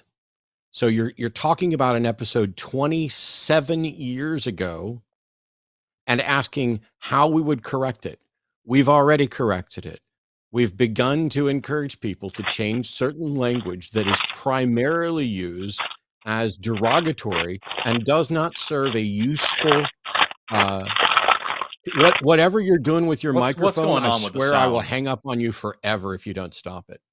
But we've managed to convince people that we should move away from terms that where the primary usage, the primary recognized usage, is one that is problematic and offensive, and it does not serve a useful scientific thing. It doesn't amplify any bit of understanding and isn't this way. So the fact that you're calling in with a 26 or 27-year-old show after Forrest already explained this stuff to you, and then you went off to, rather than actually investigate, you went to ask your professor and your family so that your internal sample size is absolutely useless. And now you're referencing a decade-old show We've already fixed this. What's taking you so long? You should have fixed this in the last week easily. Yeah, I want to point out also, Well, if you have people in your life that are still using these terms, especially a biology professor, that's concerning. But like a biology professor is not necessarily an anthropology professor, and they might not understand the difference. They might not understand what's going on there. Here is an undergraduate biological anthropology textbook that I learned and taught out of. And here we have this whole figure, Blumenbach skulls, about a European, African, Asian, all these different skull shapes and these ideas that were used to classify people into these groups. And it says right here at the bottom about biological anthropologists have long discredited this classification scheme and other classification approaches for human variation. It's right here under this section on debunking the race concept in a chapter that is about why race isn't a biologically sound, meaningful thing. And so, like, this is old news for people who actually care about this stuff. And yes, we do have differences in skull shape and things like that about that are associated with different ethnicities. However, they're no more significant or in any way interesting than any other variation that we have of any other part of the human phenotype, other bones, skin color, eye or face or nose or whatever shape, hair texture, like height. There's a million different things that factor in here. All of these characteristics vary independently of each other. All of these characters vary continuously. None of these things fit into tight, neat little boxes. None of them are determinate of social ability or of cognitive ability or of physical ability. It's just debunked bullshit pseudoscience from a century or two ago. And if it's something you actually give a shit about, it's not hard to learn why they're not real anymore. And just because somebody's still using it, that should raise some questions in your head as to why these people aren't up to date on their science. And again, this is anthropology. If someone isn't specifically studying anthropology, they may not know. A biologist is not necessarily an anthropologist, although anthropology is the study of the human animal. There's different kinds of anthropologists. Not all anthropologists are biologists. Not all biologists are anthropologists, but there's a ton of overlap. Human biology is a big part of it. If you're a medical professional, this is some shit that you probably should know. But it would make sense that you were too busy studying the manifestations of disease and pathophysiology to be caught up on 200-year-old pseudoscience. So I'd forgive it.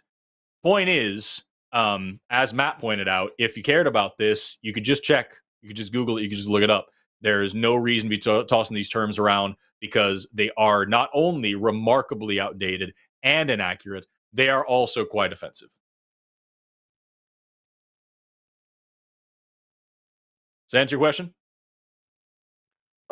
Yes, in a way. But the way this the forensic anthropologist I spoke to said that the way to correct the Dawkins skull episode was to say that the skull was from Asian descent and not to use those terms.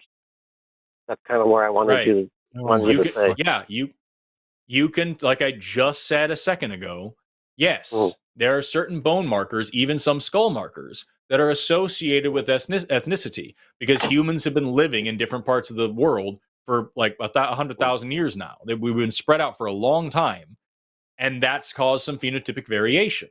And sometimes you can use that to tell where someone's ancestry is from. It isn't a perfect science. It doesn't always work 100% of the time, but it does work a little bit. However, it is not an accurate representation of races because races aren't a real thing. And that classification system is not only outdated, it's outdated because it's wrong. And it is rooted in racism. It's rooted in a social Darwinist type thing, which is bullshit. Social Darwinism is thoroughly debunked pseudoscience, as is what used to be known as physical anthropology, which is where that concept comes from. Okay. Anyway, with that, we're now going to move on. Feel free to pick up this book. It's called Our Origins by Clark Spencer Larson.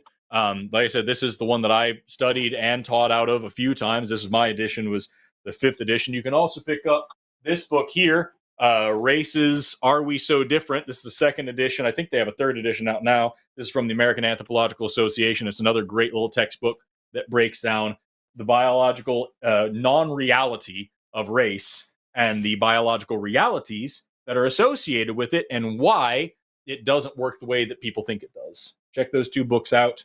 Pick them up at your local Amazon. Take care, Gabe. Yeah, it's one of those things. If you go back 25 years, you're going to find a lot of things that are problematic. Hell, in 1998, Jerry Springer film was in theaters. The Ringmaster or whatever it was for that. And there's just awful stuff there. But it troubles me that it's like, oh, you guys said this was a problem, so I went and found some other people who didn't know it was a problem. And then when I asked them, how do we fix it? Oh, you're looking for what language should we use instead of this? Yeah, but yeah, I don't know. We got lots of real problems right now. And one of them seems to be that some people still live in 1998. Right. One other book I just thought of as well is this one. It's called Race, Monogamy, and Other Lies They Told You, Busting Myths About Human Nature by Augustin Fuentes. Augustin Fuentes is as an anthropologist at Princeton University. Love the dude. I've read a bunch of his stuff, and it's really cool. And this is a great little book. So check that one out as well. It's over here in my pile of things that I'm using for the new Sex and Sensibility remake also, which I've been working on all night. Anyway, we got a bunch of other callers on the line, including a couple of theists here. We're going to go with, are you seeing number 6? I want to talk to number 6. Sure. There's 2 different numbers, and so I have to look twice, but because for me, that's 46. 40. But yes, I get it. 40 and 6. Yeah. Okay, so we're going to go for Kelvin, pronouns he, him, calling in from Nipple Machine. God, that's stupid. What does that even mean? As a theist who has problems with atheism, says everybody is a theist, whether they like it or not. Also, there's 3 places where you need magic: Big Bang, abiogenesis, and evolution. That's a lot. There's a lot there. And I'm happy to explain it. Let's see if we can have a productive conversation. Kelvin, you are on the line with Matt and Forrest. Before we actually get to Kelvin, I want to say that there are 2 completely separate claims here, and I really hope that we can pick one, address it, and then, if needed, move on to the other. I don't care which one it is, but I don't want to be dueling for whether or not everybody's a theist, which is just absolutely absurd, and whether or not you need magic for things in science, which is also absolutely absurd. So pick one. Yeah, let's start with everybody's a theist, and then we'll move on, because the whole you need magic for science things, that's my realm. That's something that I can talk about quite a bit, but I'm worried it would be one-sided. And so I think with everybody's a theist, we can all have a conversation, and then we'll move on to the other one if we're able to get there. Kelvin, how are you doing today? Good. Right okay, so as far as everybody's a theist, this is... I want to, you should know that I am a Christian. So my beliefs, everything I say to you is pretty much going to be, around the Bible. It's going to be quotes from the Bible. Sure. I hope you understand that we don't believe the Bible is true. So if the Bible is your prime, if you're just going to say, for example, that if you go read scripture, it says, in Romans, for the invisible things or blah, blah, blah, so that they are without excuse, and that everybody, according to the Bible, everybody actually knows that a God exists. That's absolutely useless to us, because we don't believe that those statements are true in the Bible. And considering I know my mind better than you do, I know that I, in fact, do not believe in a God, because I'm someone who did believe in a God and was going to be a preacher and understood this stuff, and then realized that I was no longer convinced. So apart from the Bible, what evidence do you have that I actually believe in a God? Well, I'm kind of like you, but the opposite. I used to believe that I was like a soulless robot. I'm sorry, but I asked a specific question, and I didn't say anything at all about me being a soulless robot. I'd like for you to answer the question, which is, do you have evidence beyond the Bible that I believe in a God? Here's my evidence. It's pretty simple. Cool. Whatever is number one in your life is your God, and you don't have 100% proof of anything in the world. So you have evidence. You don't have proof, and you're making the best decisions you can. Stop for a second, because you're talking to someone. Okay. You're talking to someone who doesn't think there can be 100% certainty of anything, and that proof is a mathematical concept which is separate from evidence, and whether or not there's sufficient evidence to believe something. No 100% requirement is whatever. But when you say that whatever's number one in your life is your God. That is a useless proposition of God, because of course everybody is going to have something that is the most important thing in their life. If that's all you mean by God, congratulations, you've reduced the entire concept of God down to, I have something I like more than anything. But that's not the God that is believed in, that is advocated in religions. It's not a God. For example, let's say that I value truth over anything else, and you can say, well, then truth is your God. Yes, but truth is not a thinking agent that created the universe and set up rules or serves as a foundation of morality. Truth is not the thing that has a plan for my life or is going to judge me after I'm dead. All of the things that are problematic about a God, you just wiped them all away and just said a God is merely the thing you value the most. That is a useless proposition that I think is dishonest to argue, especially for a Christian. It's useful from our perspective because a God is something that you worship, and I don't worship anything. But you do spend time on things. You do spend. I'm sorry, if you're going to say that a God is something you worship, and I say I don't worship anything, and then your response is, well, you do spend time on things, you are now arguing incredibly dishonestly. You are changing your definitions every time I claim that your definition doesn't apply to me. You just change it again. That's not the way discussions and debates could go. That's not the way you're going to demonstrate the truth of your convictions. It's an embarrassing, like, I was a better defender of Christianity when I was a believer, and probably could still do a better job than you right now to just keep redefining things every time there's a sentence. So how can you demonstrate that I believe in any sort of God that is a creator, thinking agent, governor of the world? Okay, well, I haven't been redefining things. I've actually just been fleshing out my original point, which, I get to. No, I'm sorry, but in fact, when you said what I believed, and when you said that this is what God is, whatever's most important, you then changed that. So that is by definition a redefining. No, whatever is I've most been taking important notes. to you. So far you've said God is what's most important to you, which that means nothing. And then you said that worship is spending time on things, which also means the nothing. connection between that, right? I'm going to spend time playing chess. I'm going to spend time playing chess while you talk to Forrest. Does that make chess my God? No, because whatever is number one in your life.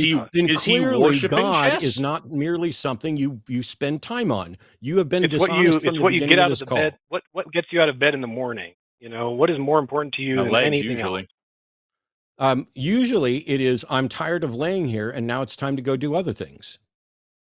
Yeah. I have a job. So it's like, but then underneath that, it's like, what is most important to you? Are you living your life based on what makes you comfortable at that point? Because that's what that would. No. I'm sorry, but this is an absolutely, completely useless line. You're a Christian, defend Christianity or piss off. I'm tired of the constant redefinitions.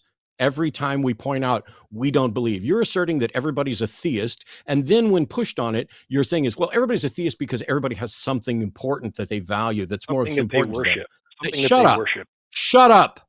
What is worship? It's something that's worship, something that's more value to them. Okay, I don't worship anything. And when I tell you that, you're like, well, you do spend time on stuff. Correct. How many times are you going to redefine this before we get around to some sort of useful defense of a God? Last chance from me. Forrest can stay on with you as long as he wants. Defend your God belief and your claim that we all have a theistic belief, or I'm done.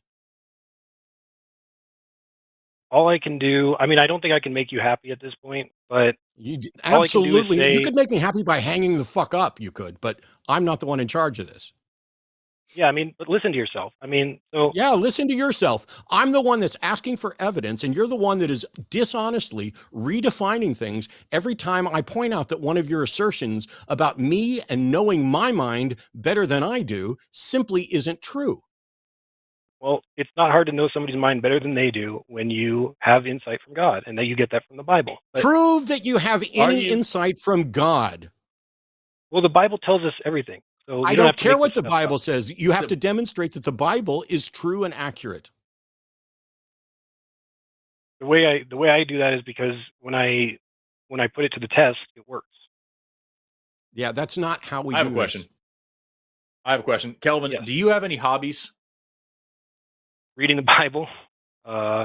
Anything else? Get a better hobby. I really don't have that much going on.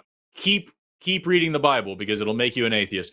No, I'm asking, like, what do you do for fun? What's something you spend time on? Something you enjoy doing? Other than that, it's just like being on YouTube. I used to have a lot of other hobbies, and I gave them all up. Would you say that spending time on YouTube is a thing that you do? That's a hobby that you have, is watching YouTube videos. Would you say that it's important to you in any way? It is a way. It is the last bad habit I need to get rid of.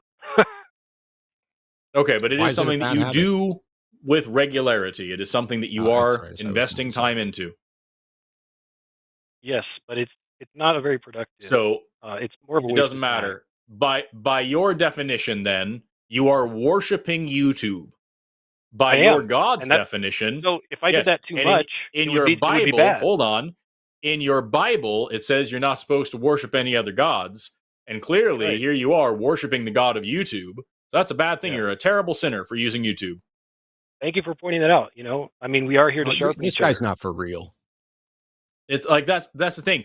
By your definition, by your own way of twisting this up to make it that technically, if I say breathing is worshiping and I say that air is God, then you're worshiping God all the time, and therefore I'm correct and you're a theist. By twisting this into some fucking pretzel to try to make a definition make sense instead of making a logical argument. Hold on a second. I've let you speak for a while. I've let you talk to Matt. Just give me a second. What I'm saying to you is that by you doing this, you are doing a disservice to your religion. You are making a new argument that invalidates your religion and also means that everything every Christian, including you, spends time on and cares about is something that's blasphemous and something going against God. You're being a bad Christian. You're making a bad argument and being a bad Christian together. It's weird. I don't know why you're doing this. All right, my turn.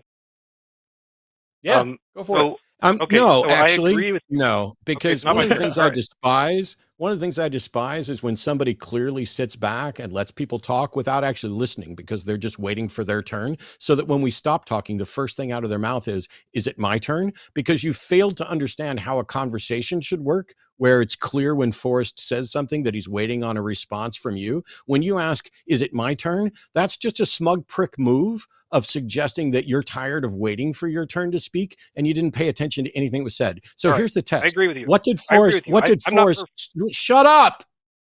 What did Forrest say right before you said, is it my turn? He said that I'm dishonestly representing my religion because I'm saying YouTube is a god. And that everything that Christians spend time on, how can they justify that when they're supposed to put God number one in their life? And the answer is, that we're supposed to put God number one, and then that's supposed to inform the rest of our life, obviously. So I agree with you. Like, I just admitted to you that this is one of my bad habits, is spending too much time on YouTube. But maybe there's productive ways to do it. So I'm more productively spending time on YouTube by talking to you guys than I am by passively watching your program. So it's a step in the right direction. No, because now you're wasting my time and my entire audience's time by calling in to make a claim that you have no way of defending with any sort of useful evidence. I don't understand how you can call yourself a Christian when you worship food. Food is your God. You spend so much time of your life eating, and that's really what God is to you because it's the most important thing to you. I'm sorry, but Forrest is still talking. Yeah, well, that's he's just made his point. He's just made his point. So yes, but it doesn't change the fact that you decided to try to talk over him. Please stop doing that. Okay. Well, what I was saying is that food is your God. You worship. Yeah, you do. You worship food. Food is your God. It's coming before Jesus. What you're doing eat. What you're doing now is you're more than you pray. You're saying, that I breathe more than I pray. I'm sorry, but Forrest was still talking, and I asked you to stop interrupting, and you don't. Am I going to have to mute you until Forrest is done talking? Yes or no? It's up to you. No. When I say yes or no, you give me an answer, child, or we will put your ass on mute. I said no. There. Yeah, but no, what you said first, you fucking liar, was it's up to you, and then you said no. Okay, Don't well, I'm fucking not. spin and lie. Shut up. I'm talking. I don't need you to spin and lie. I need you to either defend your propositions or piss off.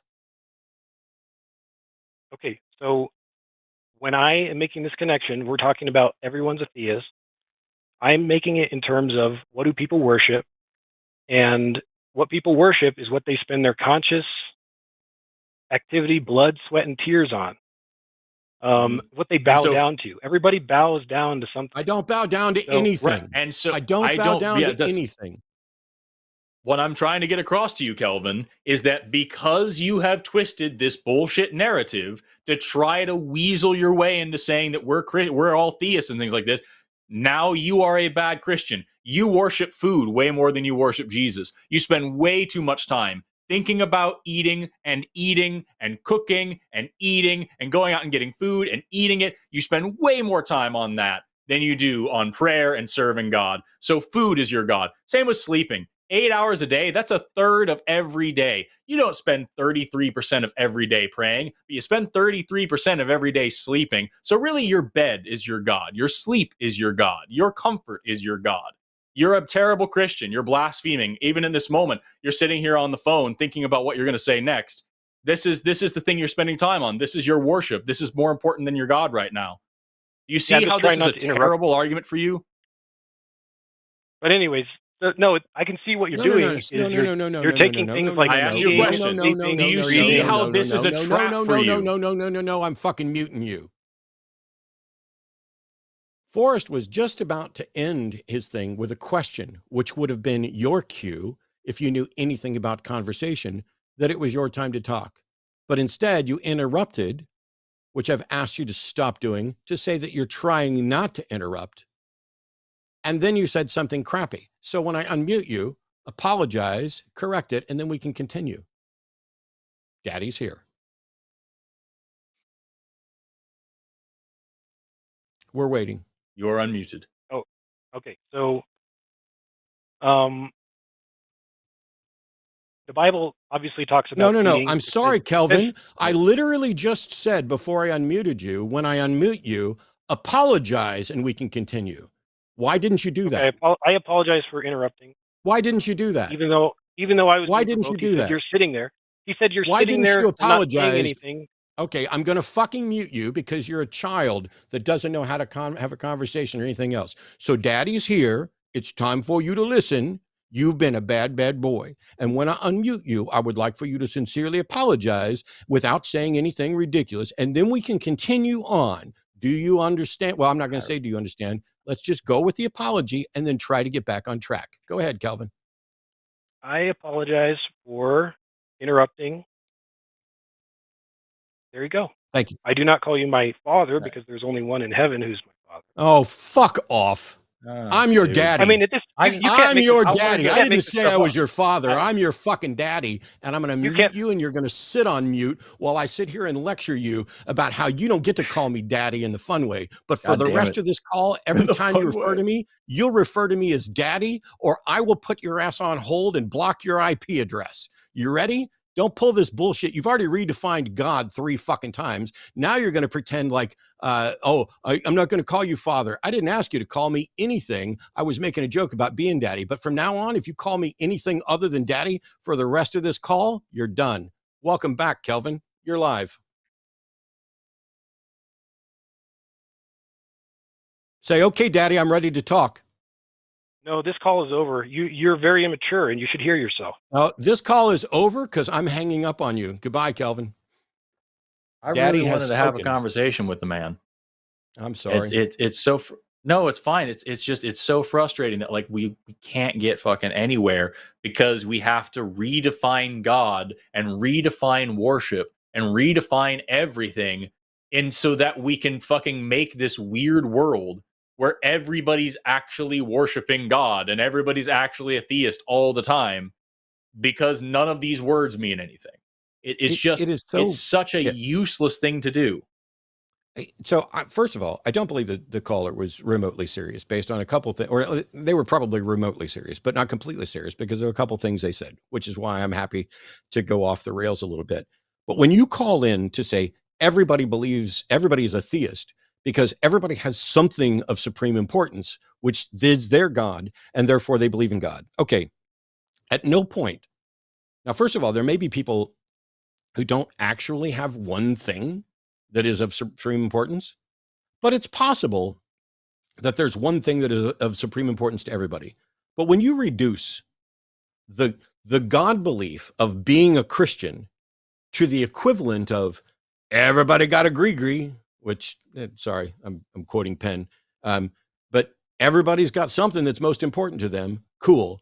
What's most important to me? I don't know. Truth. That's probably way up there.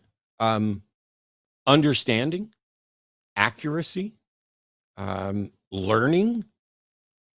If those are my gods, they don't have the qualities of any of the gods of classical theism. They are certainly not comparable to the Christian God that the caller believes in, where he's going to prostrate himself and flog himself for spending too much time on YouTube and too much time in bed and too much time on food because he's convinced that the Bible is true. Well, we're not. He could have been here defending why he believes the Bible's true. He could have been here defending the other half of his claim. Could have picked up anything. Instead, he had to bust Daddy's Zen, and Daddy had to bust his cherry and hang up on him. Ooh, bust his cherry is problematic because virginity is not a real thing anyway. That's just a bullshit concept. But so I'll retract that, and we just have to let go. I want somebody to come in and honestly say, I believe this. Here's why I believe it. And here's why I think you guys should believe it too. So that we can have a discussion about whose standards of evidence is better, more likely to lead to true and accurate claims. Because some of these things are not testable, falsifiable, so we can't really explore them. It's not like I can put God in a beaker. And yet these people are convinced. If he'd have just said, I believe because the Bible says so, we could have had a conversation. But it starts with, we're not convinced of the Bible, so you'd have to go there. It's just so wild. What sucks is like that could have been a really interesting 20-minute call. And instead it was just weird fucking interrupt fest and just like nothing getting done. It sucks. And it wouldn't have been a problem. The interruptions are going to happen just like with you and me, because there's multiple delays. So first of all, Forrest and I are both sending our stuff to another computer that is then sending stuff back to us. And from that computer, that's where the call also is. So there's little bits of delay and stuff. I can live with that. I understand that. But it's when we ask a question and we don't get an answer, and then we ask a question and somebody redefines their claim and then redefines their claim again. It's just wild. Yeah, I would have, I don't know. There's a lot there. Anyway, we got a couple more calls left, and we still got about an hour left in the show. So we'll move on to Herman, pronouns he, him, calling in from Violent Apples. Just shucking apple, man, whatever. There's a reason that Matt should be a theist. Caller says he won't go to hell. Christian. Just there's a bunch of notes here. But we'll see what happens. I don't know where to go with this one. Herman, you're on with Forrest and Matt. How are you doing? I'm doing good. How you doing? I never had a bad day, man. Yeah, that last call sounded a little frustrating. Yeah, it happens. You said, what's a reason Matt should be a theist? Is that specifically what you're asking? Like, what is a reason that we would become theists? Oh, I might have misunderstood the video title, but I thought it was asking what's the funny reason that Matt should be a theist. Okay. Why should I believe in a God? Well, I think the main reason everybody really believes in God, the last guy's evidence, they don't really have any other reason, is so they don't go to hell. I have no reason to believe that there is a hell to go to. I have no reason to believe that I don't know which hell to avoid or which heaven to seek, because there isn't sufficient evidence. So it would be a mistake for me to accept one particular doctrine to avoid that hell, only to wind up in the hell for some other doctrine, wouldn't it? Well, you already believe in that God. I don't believe you in said any it God. yourself. It's I don't believe in any God. See, people think God's like a character. No, it's really I just said I the don't truth. believe in any It would God. be but what is modern day I'm called sorry, science. Herman. I'm sorry, Herman. I said I don't believe in any God, and I also asked you a specific question. I need you to actually answer the question, which is, if you say that I should believe in a God to avoid hell, which God should I believe in, and which hell should I be seeking to avoid, and how do we know it's real? Well, we don't look for a certain character. We follow what's true.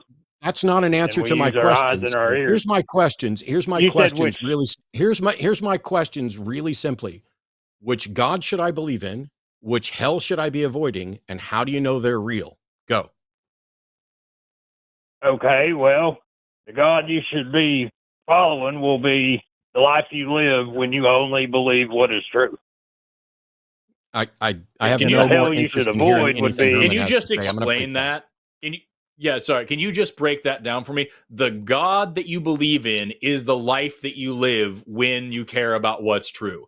So life is God, my life is my God. Is that what you're saying? Right. Like it flows through the universe, and when people believe something that's not true, so then we agree that God. So then we agree that God is not a sentient agent. God is not all powerful. God is not a real thing. God is just a different word for life. Right. Okay. So then not the Christian God then at all. We don't believe in the Christian God. And neither do no, you. that's You just said. I mean, I kind of do, but it's probably just because I'm from there. But I don't believe, like most people that call in, I'm like, what are they talking about, Because it's just been, the Bible's been hijacked. So we agree that the Christian God isn't real. We agree the Christian God isn't real, and we agree that God is not an actual thinking agent of anything. It's just a funny word that you're using to describe a lifestyle. Now, the second question that Matt asked was, what hell should we be avoiding? The hell that comes about when you believe things that aren't true. So living a shitty life, which would be a bad God? Right. Like, no, I'm not the last guy. I'm not saying everything's God. I'm just saying that when you say, for instance, think, oh, heroin's going to fix my problems. Guess what? It's not true. Where does it lead you? Straight to hell. I don't know if anyone has ever said heroin's going to fix their problems, but here's the thing, man. It's really hard to take what you're saying. Appalachia. There's an awful lot of people that think that. It's really hard to take what you're saying seriously when you're just redefining normal concepts as these God claims rather than actually defending the God claims. We agree that there's no such thing. Like if we defined a God in a real way, in a way that 99.9% of the people who use the word God would also use it, like the actual definition, the actual functional discussion of a God is a guy. It's something, some creature with a mind and with superpowers that can create universes and create life and can control world events and can move weather around and like all these things and choose which football team wins the game. That's when people talk about God, that's what they're talking about. That's what they're praying to.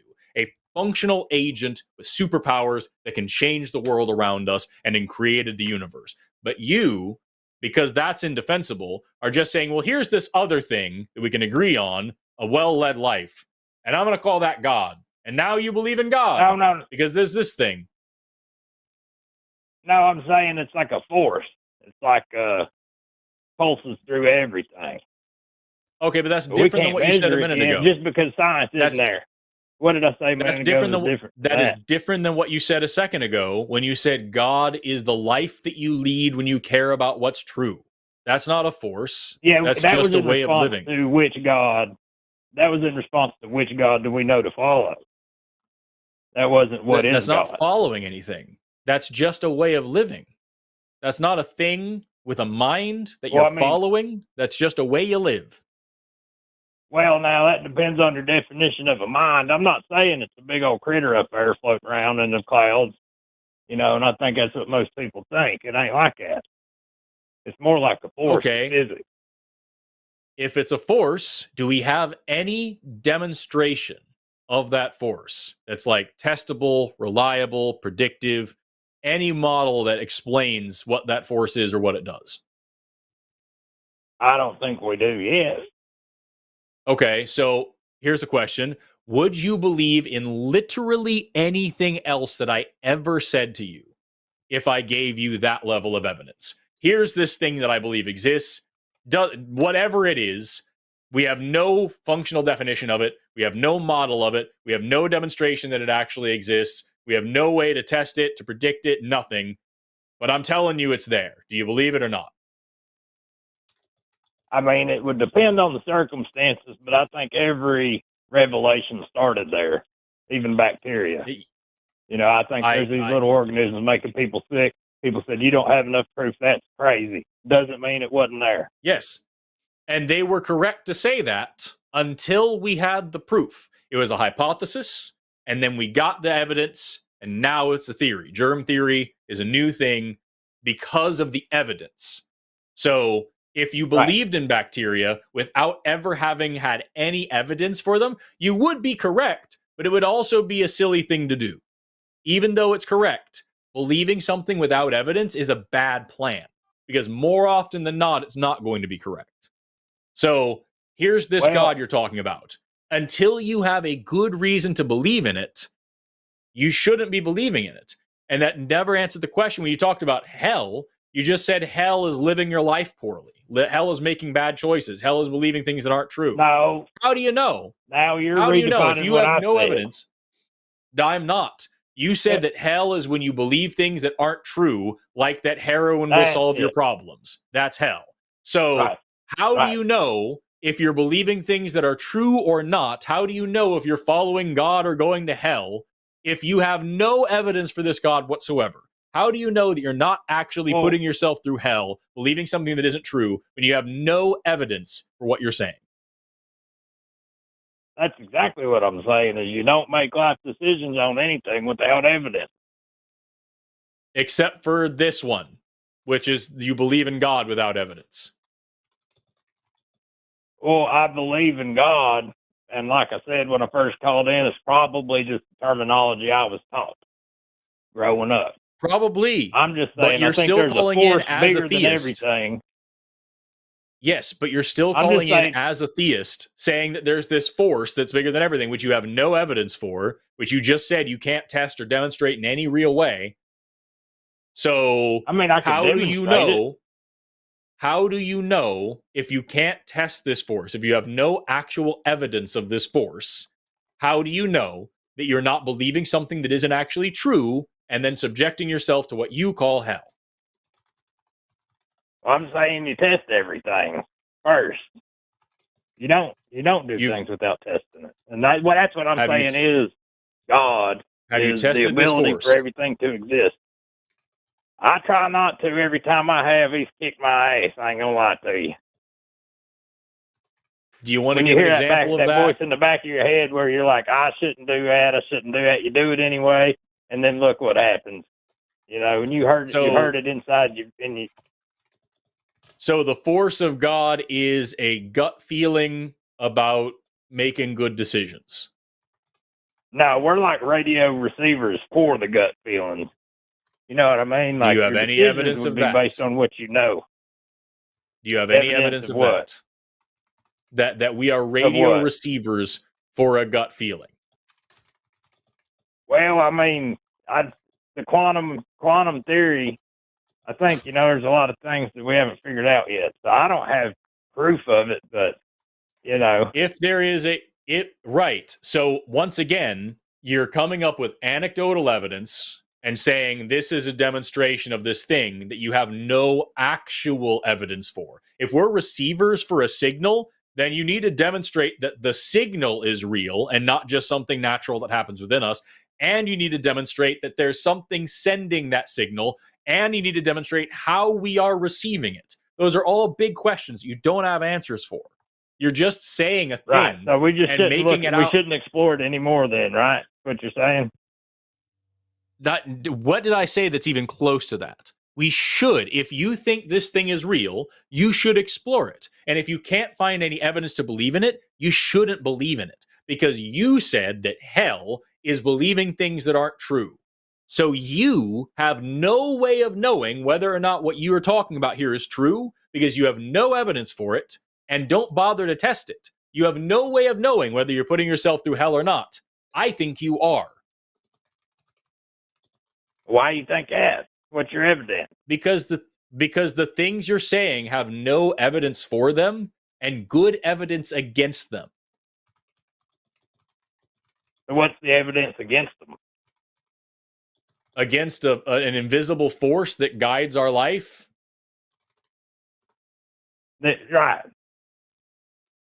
Like if I pick up an apple and drop it, it ain't just going to float off in the sky randomly, you know? Right. We can demonstrate things like And gravity. that's evidence. That's evidence. Anything that is testable can be proven true or false, right? Right. So give me the That's evidence God that right something there. is The sent. set of So conditions give in the me universe. the evidence. That's the third definition of God that you've given. Give me the evidence that there is something What were the sending first two? signals to our mind. Give me the evidence that there is something sending signals to our mind to give us what we commonly know as a gut feeling. And then explain All right. Think of a all the number. Think times of a when number going. between.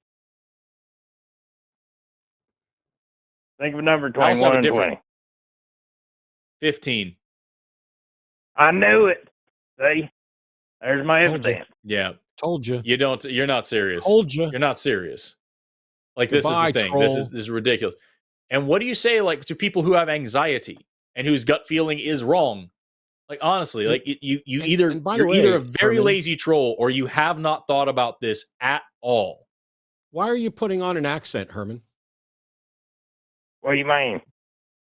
Well, you mean what I mean. You're obviously trolling. You're saying incredibly dumb things, and you're trying to mock people with a Southern accent to make them look stupid. Why are you doing that? I mean, I don't think I need to do that. You are doing it. So why are you doing it? Why am I putting on an accent? Yeah, why are you mocking Southern people? Why? Wait, you're saying that I sound so dumb that I sound like I'm mocking Southerners? Yes. Why would you say that? What Because if I'm a it's true. Southerner? What- Now you're mocking me for being a Southerner and sounding so I don't- dumb. You are calling in to lie and engage in dishonest argument and troll. I don't know if you're doing it for clicks or to post a clip to your thing, but you're also putting on a particular accent because it's stereotypically associated with dumb people, except that that's not true. So not only are you just being shitty in arguing and wasting time, but you're also intentionally mocking a group of people. Why? I don't understand what you're saying, mocking a group Yeah, of people. I don't believe that you don't understand, but every time you don't respond in any Like, way that how is do you- remotely sensible, every time you don't respond in a way that is sensible, you're just further proving that you're trolling. So you can drop the accent and just say whatever is Baba Booey or whatever it is you wanted to say to make you feel good in your empty life for wasting all of our time. Has anybody ever called in that's not wasting your time? Yes, Yes. Yeah, lots of them. tons of But them. like So this whole argument has been this not Like even that argument, last guy? this whole conversation has been so lackluster that you've convinced the majority of the people watching that you're not serious, that you're just putting on an act and trying to waste our time and pull our legs. That's how What's bad it amazing is. So either is that I have the either number you are you're a calling bad from. what's that? Well, I have the phone number that you called us from. Right? So what do I find when I begin to look it up? I don't know. Why are you saying your name's Herman? Why are you so worried about it? Why don't you Yeah. just tell me you're Tyler? Well, Uh-oh. I got some Google food. what? Bitch, go away. Yeah, this is like that's the you had an opportunity to actually like get through to some people. and like this is the best you can do, is lazy It's fucking embarrassing. trolling. I know your name. I know your address. I got your phone number. Why? What's the point? If you and this thing, if you wanted to be a troll, you at least could have been an interesting one. Like you could have actually gotten us riled up. There were a bunch of ways. I gave you so many opportunities in what I You're was not saying. actually riled up. No. No, I'm bored. I am irritated that No. we've allowed you to waste so much of your time, but I'd really love to know why. What goes on in your life where putting on an accent, calling into a show to just yank people around is the thing that makes your knickers go up and down? I don't know. I guess God did it. Could you just drop it, Tyler, and talk to us normal? Just for a second, just try to be a person. Like, why? We're out here trying to help people. We're talking to people about their religions, trying to free people from shitty beliefs. And this is your thing? Is just to make fun of people and, Yep. and try to waste people's time? Nope. You hung up. Yeah. Lamb. Yeah, I got some mad Google food, Tyler. I got your phone number, your name, your address, your business. Oh. That's unfortunate. I got it just like that. But what's really sad is we gave you an opportunity. You could say, hey, man, I'm just joking around. I'm having fun, maybe getting some YouTube content, whatever. Or Yeah. I don't see this stuff as all that important, whatever. But nothing that you said was useful or serious. And I get it. I did some prank calling when I was a little, more juvenile. Hey, is your refrigerator running? You better go catch it. Right. We've all been there. Yeah. Oh, and I've seen it on The Simpsons. Bart Simpson used to make it's so funny. Then there was the whole show Prank Yankers or whatever, where like on Comedy Crank Central, Yankers, they're just yeah. yeah, we're just going to make prank phone calls. And then there's a number of morning shows that would call people and pretend to do stuff. And then some of it got really mean. But at the end of the day, Mhm. Forrest and I are here spending our time trying to engage with people who genuinely believe in order to figure out where are the differences? Are we wrong? Do we have some flawed fucking epistemological foundation, or do they? Do they have some evidence that we're unaware of? It's unlikely. I don't think that it's likely to happen in my lifetime, but I'm still open to it. And so I sit here and I try to engage with people who don't answer the question, who change their definitions over and over again, who try to respond by challenging positions they think I hold that I maybe don't even hold, instead of defending the thing. And you just call in to make a mockery of all of it. Well, congratulations. Since you like prank phone calls so much, expect them. It just sucks. It's like if you are a theist, Tyler, if you are a Christian, if you are a believer, you made them all look bad. And if you're not, you're an atheist, Then then we you're made just them a look better. dick.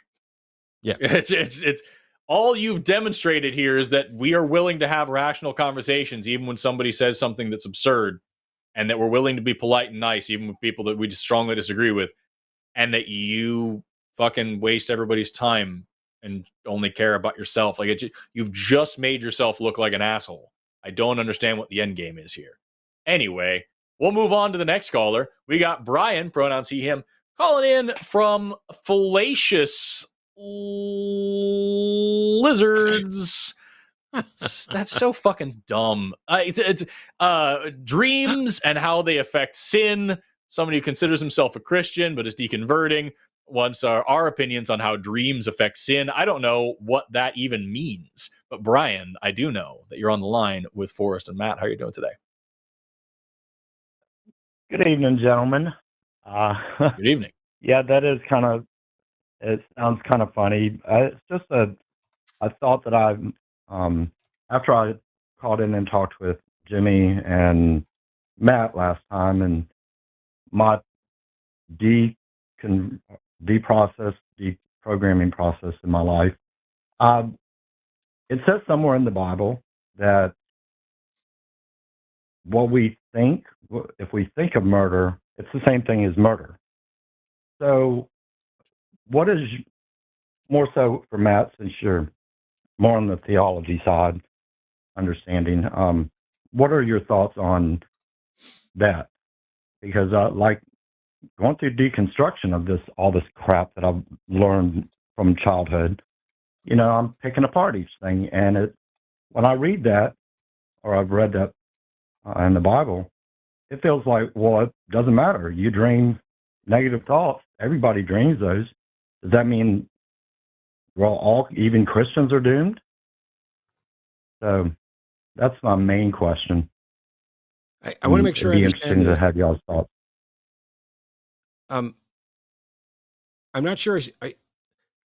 My apologies, because I was still distracted from Tyler's bullshit phone call. But yeah, and I'm still laughing about the daddy thing. That's oh, cool. So can you do a succinct kind of, here's the question, because it's about dreams and something with regard to sin and Christianity, and I missed part of it. I'm very sorry. Okay, I can do that. I don't know whether it's from childhood trauma or just life in general, but everybody has dreams. They have negative dreams, bad dreams in general, sinful dreams, whether it's sexual or whether it's just hurting other people. Everybody, subconsciously or sometimes you remember them, has dreams that are considered sinful. So if in the Bible it says you don't have to physically kill someone, but if your thoughts are of killing, then you have committed that sin. Does that mean, and is the Bible telling me that I wake up in the morning, let's say I die of a heart attack? No. If I haven't prayed and asked for redemption, does that mean I'm going straight to hell because I thought it in a dream? So first of all, I'm not the one that you should be asking God, but God doesn't seem to answer anything. And if you go to different clergy from different religions, if you go to different clergy from different religions, you're going to actually get different answers to some of these questions. But I can tell you from my upbringing and from what I believed when I was a believer and when I was working to be a pastor, no, you have no conscious control over your dreams. Now, I'm someone who, it's very rare that I remember anything about any dream. Like maybe once or twice a year, I will wake up and go, oh, I was just having a dream about this. It is very, very rare. But, I'm not, of course, I seem to dream just like everybody else. But I'm not responsible for it. That's not a conscious act. And I'm not aware of any doctrine of Christianity that would hold that you are responsible for the things that you dream. And dreams seem to be more of, this is something that happens to you rather than something that you are doing. So I don't know of any model of Christianity that would hold you responsible for things that you dreamt. We can make one if you like. Why not? I just did a video on people inventing new religions. It'll be live to everybody else closer to the end of October, but yeah,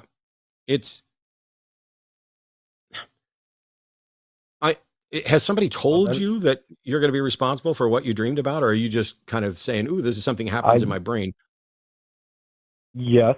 And that's probably my first mistake, was talking to a Christian therapist that has said, okay, what happens? Because I remember a lot of my dreams, and I wake up and they ponder in my mind for a while. So that leads me into the conscious thought of a negative dream, or remembering the dream, or overanalyzing it. So since it isn't a dream anymore, it's actually what I'm thinking while I'm awake.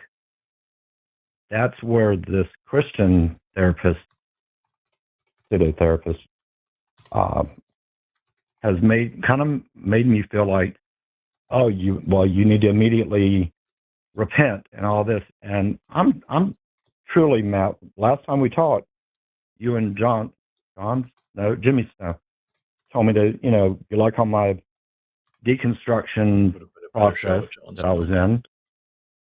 John, yeah. And so it's just concerning that now, not only have I got that to battle, it's almost like I'm getting reinforced by that negative thought that, oh, once you wake up, you're screwed still. So that's where it's come from. So, and it was just a very concerning situation that I'm dealing with, and it adds to, it's like I take a brick down from that shit wall of Christianity and all the crap that I've been taught, and something else wants to put a brick back up in that place and I would let me in, recommend and it's so reaching out. I would recommend reaching out to Recovering from Religion and talking to a secular therapist about it and getting some help deconstructing that heuristic that you have there of wanting to use the shortcut of religion to deal with a problem like that and use shame to fill in a gap of understanding and of faith. Because that sounds like a learned behavior that you can work hard to unlearn and be much happier without. Speaking of Recovering from Religion, I'll be doing a live stream with them tomorrow. If you go to their website, they have their RFRX chats, and I'm doing a I'm slapping my microphone around. I'm doing a presentation tomorrow for them, so tune into that, everybody, if you want to. It's free. Zoom. It's on Zoom. I appreciate that, the information, and yeah, it's something that I have to battle with, but it's not going to stop me from my journey of educating myself. But to be honest, I'm still holding on, basically from that little C word called crap, and I'm on my journey, but it's very tough. And I think the last time when I called, I was asking because I kind of need some type of understanding that's kind of dumbed down, or because y'all talk, or a lot of people call with all this philosophical stuff that is way above my pay grade.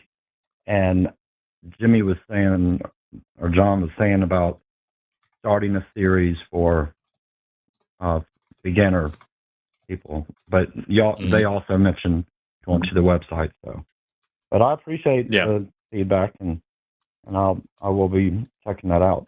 You said it was tomorrow, so.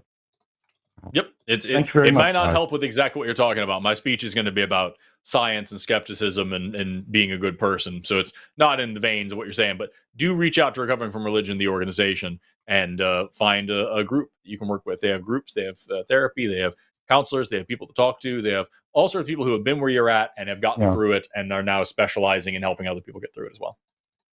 Good luck to you, Brian. And if I could, I just have one more quick question. Hopefully it's just quick.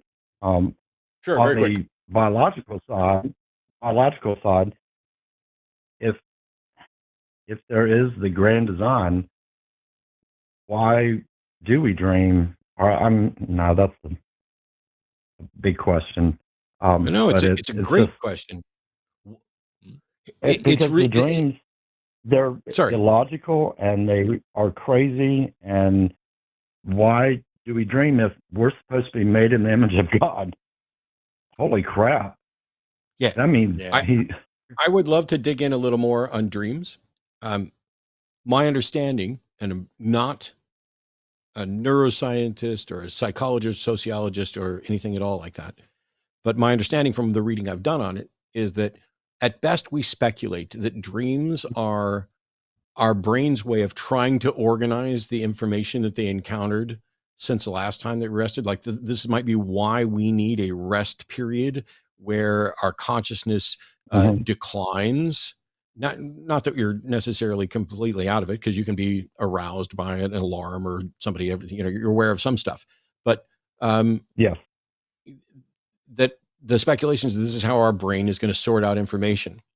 I don't know what the right answer is, but it's a genuine problem, not just the one you're talking about of, if I have a dream where I did all kinds of sinful things, like, just terrible things. And that doesn't represent, my character. These are not things that I would do in real life. And it's not anything that I made a conscious decision to. And since so often dreams don't make any sense, maybe I'm reading too much into it. But why does a God create us and then make it so that for some period of multiple hours on a regular basis, we are no longer consciously making decisions about what goes on with our mind or our body. Exactly. You know, we talked about there are these proposals of, we talk about continuity of experience. And if I go to bed at night, when I wake up the next morning, how do I know that aliens didn't come in, abduct me, clone a copy of me, and put the cloned copy back so that I'm a perfect clone of whoever they stole last night? Well, I don't have a way necessarily of knowing that without, you know, monitoring with video cameras and all this other stuff. And go, you know, it doesn't mean they're doing it all the time, but I can't prove that it hasn't happened at some point. I don't have any reason to think that it would, though. But why is it that there is a built-in break in the continuity of our experience regularly? Yeah. Why would God create anyone in such a way that there's a break in that continuity of experience? If that's the one thing That's another that solidifies an understanding of our identity. And it's one more contradictory brick that I'm trying to take out of that wall. Because there's so many contradictions, and I do see that and read those. But yes, thanks for that insight also, Matt. Sure. And Forrest, thank you so much. You guys have been great. And I will be calling again with other questions, I'm sure, in the future. And maybe at some point, I'll be calling in as a atheist. Maybe. Never. I really hope so, man. Yep. Well, have an awesome rest of your day, dude. My only other. You too. Thank you, guys. Take care. Bye-bye. Yep. Take care.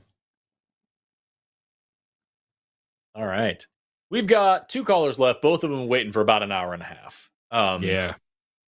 I'm going to go ahead start by apologizing, but it's so regular.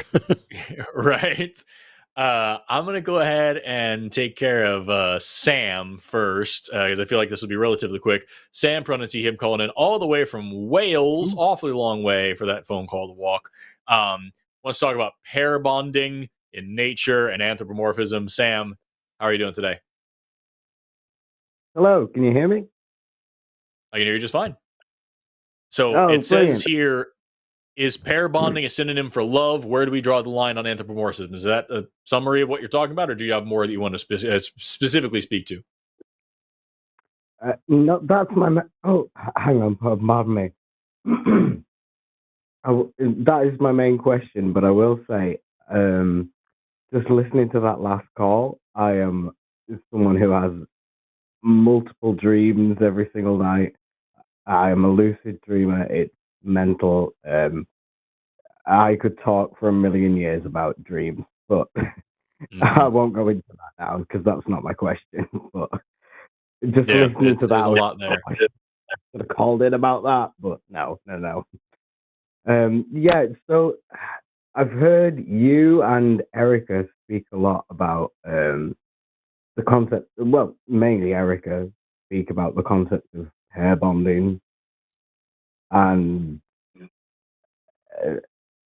that notion, and I just wondered if that is that a synonym for love, or like we call it pair bonding when it's not human, and when it's humans we call it love. So is there a difference, or where that's my question, is where do we draw the line? Yeah, so it's not fair to say that the two are synonymous. There are plenty of animals that exhibit pair bonding behavior that, like, so when we talk about pair bonding, we are talking about neurochemical processes. We are talking about reproductive strategies. We are talking about evolutionary strategies. We are talking about mating strategies. We are talking about something that is an evolved behavior. We're talking about all these things from a very clinical perspective. There are species out there like swans and stuff that mate for life and are very bonded and show signs of grief when they lose their partner and stuff. And like there's things like that where you can now draw this line and say, okay, there appears to be some emotion involved in here. when we talk about love in particular, we're talking about something very different. Love is also a neurochemical thing. It is also, a response in the brain. But it's fluffier and sillier, and it means different things to different people. And there are plenty of people who are very much in love who are not pair bonded. Polyamorous relationships exist. And so, like, that's it. I wondered what the difference was. Yeah. Yeah, and you hit the nail on the head when we talk about anthropomorphism.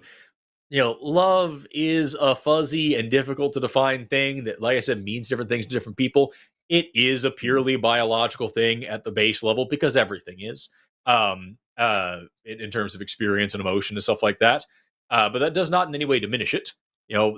We can find the specific neurotransmitters that are firing or that are being released when certain neurons are firing that are causing the emotions that we call love, and we can bottle that shit and talk about it exactly, very clinically, very statistically, very mathematically. But it just so happens that the gorgeous Mexican lady on the other side of the house is the person who makes those chemicals do those things, and wouldn't be that way for other people, and other people wouldn't do that for me. And you know what I mean? So just like that's to just call pair bonding love, I feel like it's stretching the definitions of both of those things. They are overlapping. There's a Venn diagram involved there, but one is not necessarily the other. And I think it would be fallacious to call them synonyms. Yeah. Yeah, that was mainly what I was thinking is how can you differentiate between the two? It's like pair bonding, like you can be a pair for life, but then you can still go and pardon my French, shag other beings. But you can still be in love, calling people beings. You can still do that as humans. So you can still be in love and still have sex with other people. You can do whatever you want. I don't quite know the difference, and I was just wondering on your opinion on that. Yeah, love is just a thing.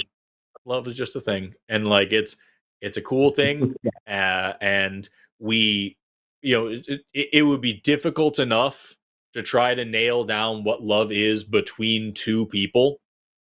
They're gonna have very different opinions. I can sit here and talk about it as like something that like it feels like somebody that I want to spend time with, somebody that I'm happy when they're around and I'm sad when they're not, somebody who I trust implicitly, somebody who I feel safe around, somebody who I know I can be myself with, somebody who I can open up to, somebody who I don't feel judged by, somebody who I feel has my best interest in mind. I can describe all these things, and somebody else might come along and say that some of those things are not requisites for them, or that other things are. It would be hard enough getting two people to agree on what love is. Now try two species. It's just not reasonable. Yeah. So like, you get into this fuzzy gray area that is a little more philosophical than I'm comfortable with. But what I can say is that there are plenty of species of pair bonding. Some of them appear to do it with more emotion than others do. And humans are just animals, man.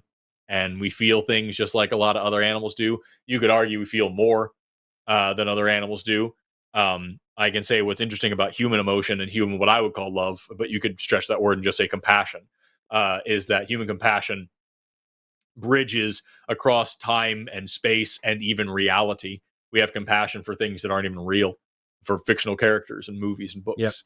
And so like human love is a little bit more interesting to me.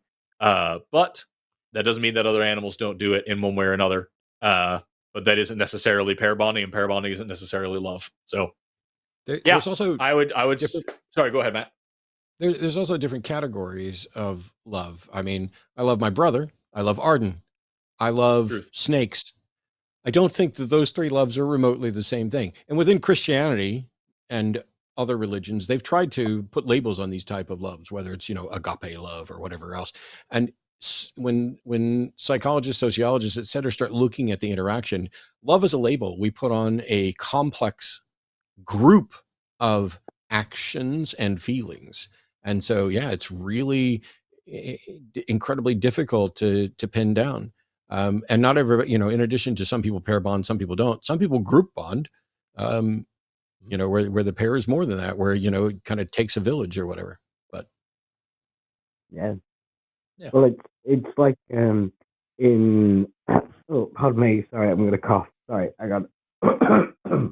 How dare you? It's not just me being a smoker. No, in the Japanese language, they have 3 different words for love. It's like love as a friend, a love as a relative, and a love as someone you're in love with. They have 3 different words, but in English, it's just love.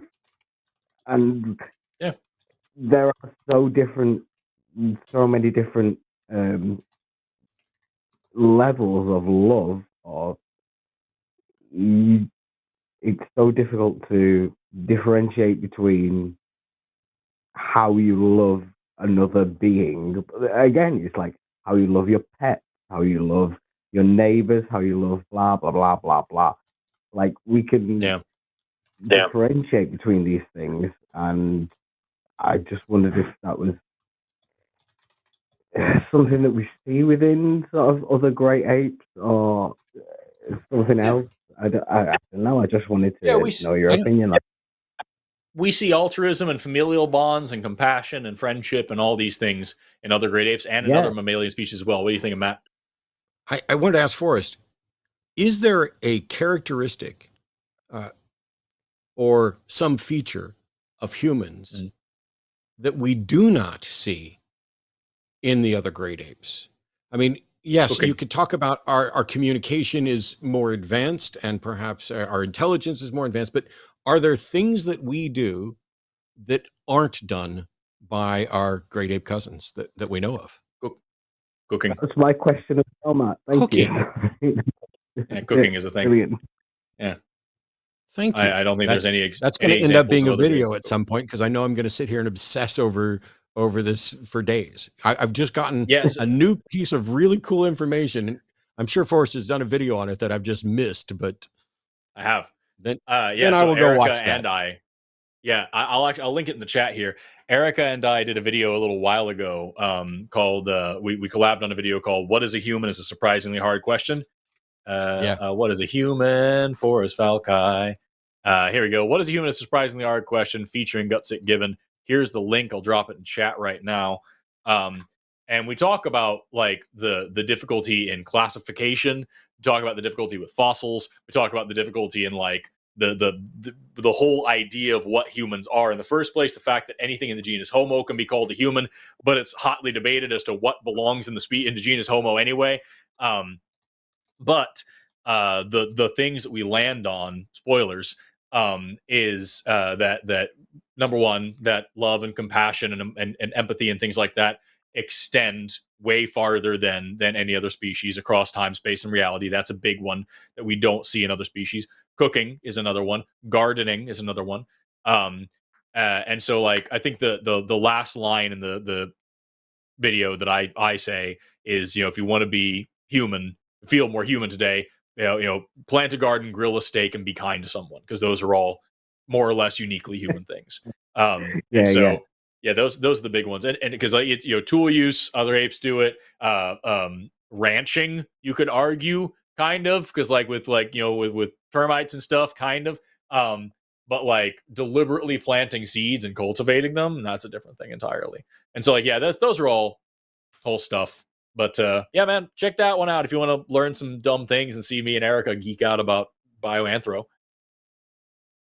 Anyway, we're going to move on to our last call, but I really appreciate you, Sam. Thank you so much for calling in and talking about this. It was a lot of fun. Thanks, Sam. Thank you so much for taking this question. Thank you. Cheers, John. Take care, man. Bye-bye. All right. Ready for the last one? I am 1,002% ready, which isn't possible and annoys me when other people say it, so I don't know why I just did. It's a lot of percents. We've got hip cat, pronouns she, her. I'm just going to call her cat for convenience sake. Calling in from titillating nuns, real exciting religious fanatics, is a Unitarian. I have a story for you later. Remind me about nuns. Hey, let's talk about the Jews killing Jesus, how they set Barbarous free, has a Jewish background, and wants to know, why blame the Jews? Why blame the Jews, Matt? Kat, You're on the line for us, and Matt. Yeah. I don't know where this call is going to go, yo. I'll be honest with you, dude. This could go a number of ways. What specifically are you talking about here? I'll hear. By the way, hello. People Hello. say Hi. the Jews killed Christ, and I'm just thinking, well, okay, I know that's. Shouldn't you thank the Jews then, because Jesus was supposed to be killed, right? And so when they say you killed Christ, I'm going, well, aren't you happy? Because now you have a functional part of the story. And also And even that, they let isn't the whole Barabbas- deicide thing like a misinterpretation of the Bible anyway? Am I wrong about that? I don't don't know. know. I was hoping Matt could elucidate this a little bit further, but So when or it comes like, to the for instance, the name Barabbas. I mean, if anybody looks that up, it means son of the father because it's Hebrew. Bar, son. Bar is son in Hebrew, and Abba is father in Hebrew, and Barabbas is, even in the dictionary it says that. most sons are sons of fathers. So Right. So isn't the son of the father referring to Jesus when they? no. Oh, okay. So in the New Testament, where they are asked supposedly, "Who are you going to release?" I guess during the Passover. I think that's how it is in the New Testament. But and they ask, "Who shall we release?" And the answer is Barabbas. So they let Barabbas go free and then crucify Jesus. Am I correct? And To some extent, that's the story. The issue here is the issue here is that we don't have any reason to think any of this actually happened, and so whether you look at it as something that actually happened or something that is just a story that's used for telling a lesson. The reason that some people might look at it and say, "Oh, the Jews killed Jesus," is because in the story, it is a group of Jews that are seeking an end to this heretic amongst them. But according to the story, it's Pontius Pilate. There was a potential decision made. And the real thing is that you could say, okay, well, Judas is the one that betrayed him in the story. But Judas isn't Jews. Judas is just Judas. And so what happened is, politically in struggles, the Jews were much maligned. And for example, Hitler and others portrayed a line that was, "Oh, the Jews are the ones who killed Christ," in order to mobilize people against them. Now, the Pope has come out and said it's ridiculous and inaccurate to say that the Jews are responsible for killing Jesus. It is largely not a view of modern Christian denominations that the Jews were responsible for it. It is basically an anti-Semitic trope. But at the end of the day, in the story, it is Pontius Pilate who's responsible, but it is the Jews, some of them, who made the decision in the story. And if you want to say that, okay, the Barabbas name wasn't actually a person, it was supposed to be kind of like a hidden message in there. Now you're into the same sort of stuff that we get with like Secret Mark and the secret ending of Mark and things like that. At the end of the day, I didn't it's a think story. of it that way. That's why I was explaining an alternative.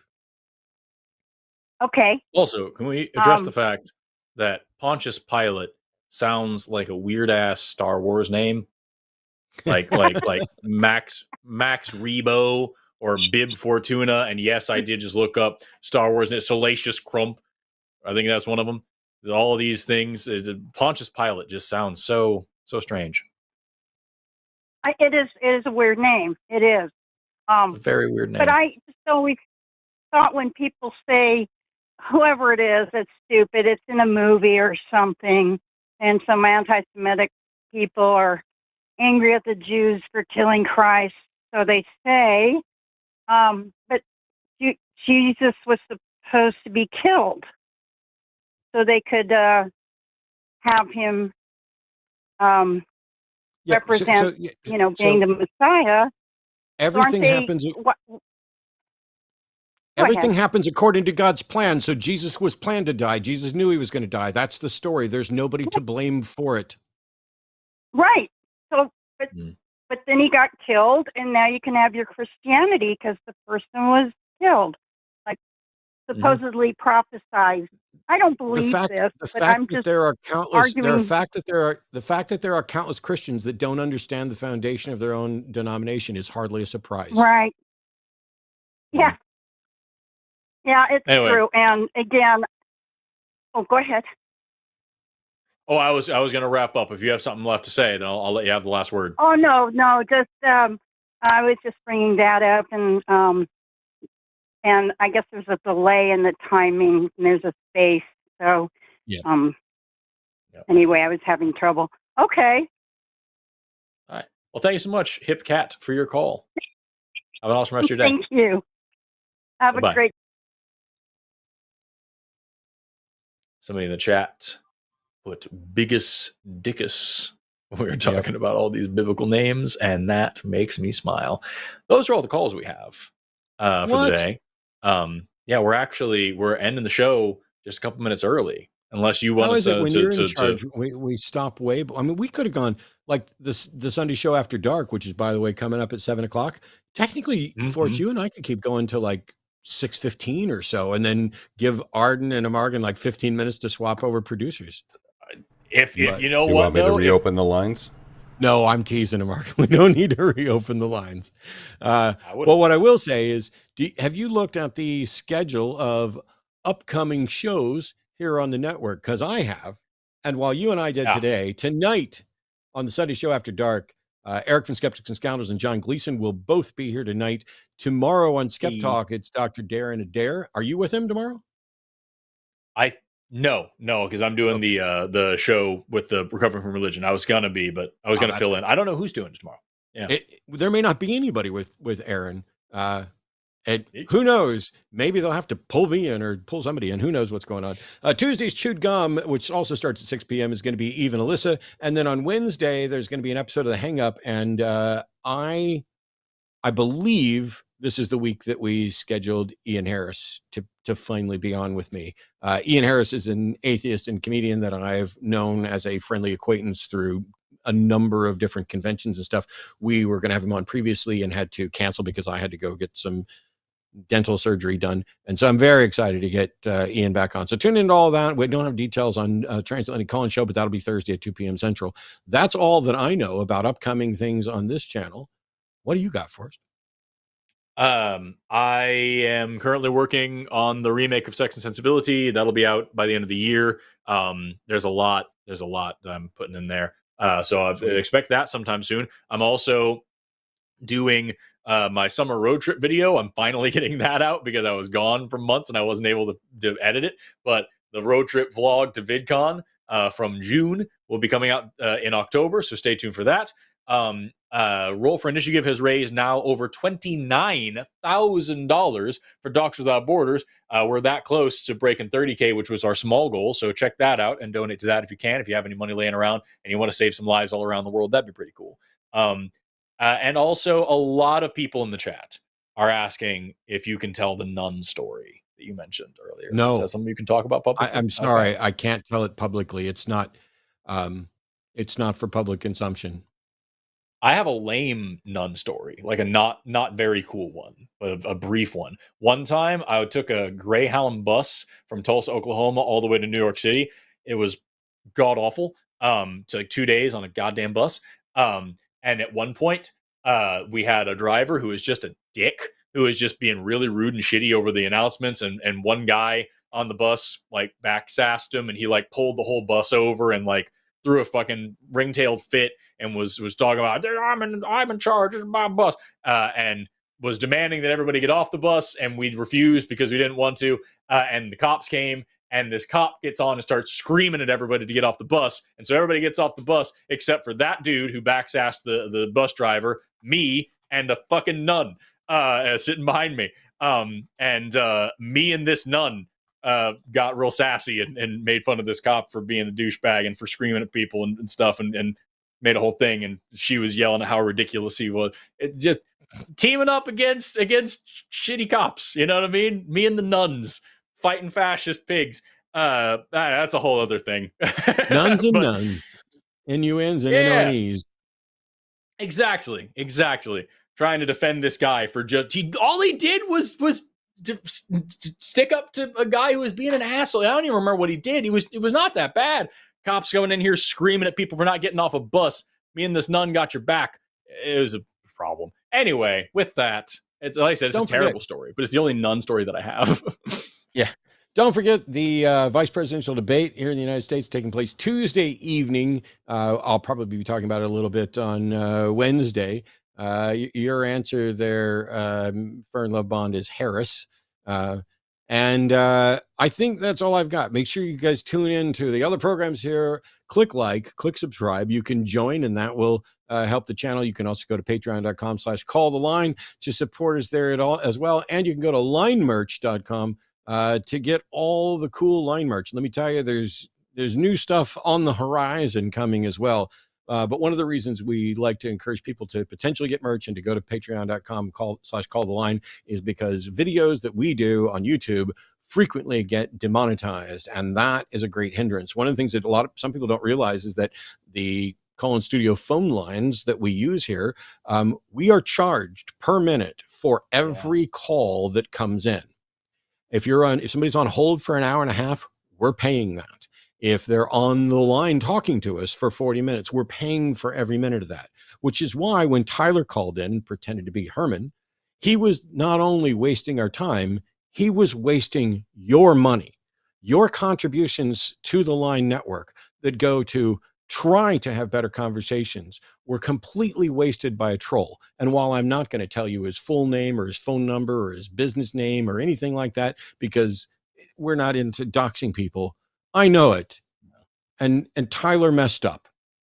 But setting all of that aside, there were good calls that weren't pranks and trolls, where some conversation and some forward movement were potentially made. And not just forward movement in the sense of, ooh, somebody's going to be an atheist next week, but forward movement in, hey, I at least see now where we part company on the foundation. If we part company at, I believe the Bible and you don't, cool. At least we've stick a flag in that starting point where we've diverged. We'll go back and meet there and see what we can do. That's the goal of all of this. Planting seeds of not faith. All right. Well, we need to thank everybody. We need to thank Morgan for producing, and you can, I guess, roll the credits. And all of our moderators in chat who are Galazius789. Yeah. Like they pretty much ran the show in terms of modding today. Like they were all over the place. Awesome. Nutty. Thanks to the call screener and everybody who called in. Much appreciated. If you want to see your name in the sidebar right there, you can go to patreon.com/calltheline. And if you don't care about having your name there on the list, but you want to get some fancy schmancy merchandise, you can go to linemerch.com. And by the way, I wasn't paid at all to say this, but I hear Jimmy Snow has a podcast. Did you hear about that? Oh, no, I haven't. I don't know who Jimmy Snow is or what a podcast is, but evidently Jimmy Snow's got a podcast. They should really find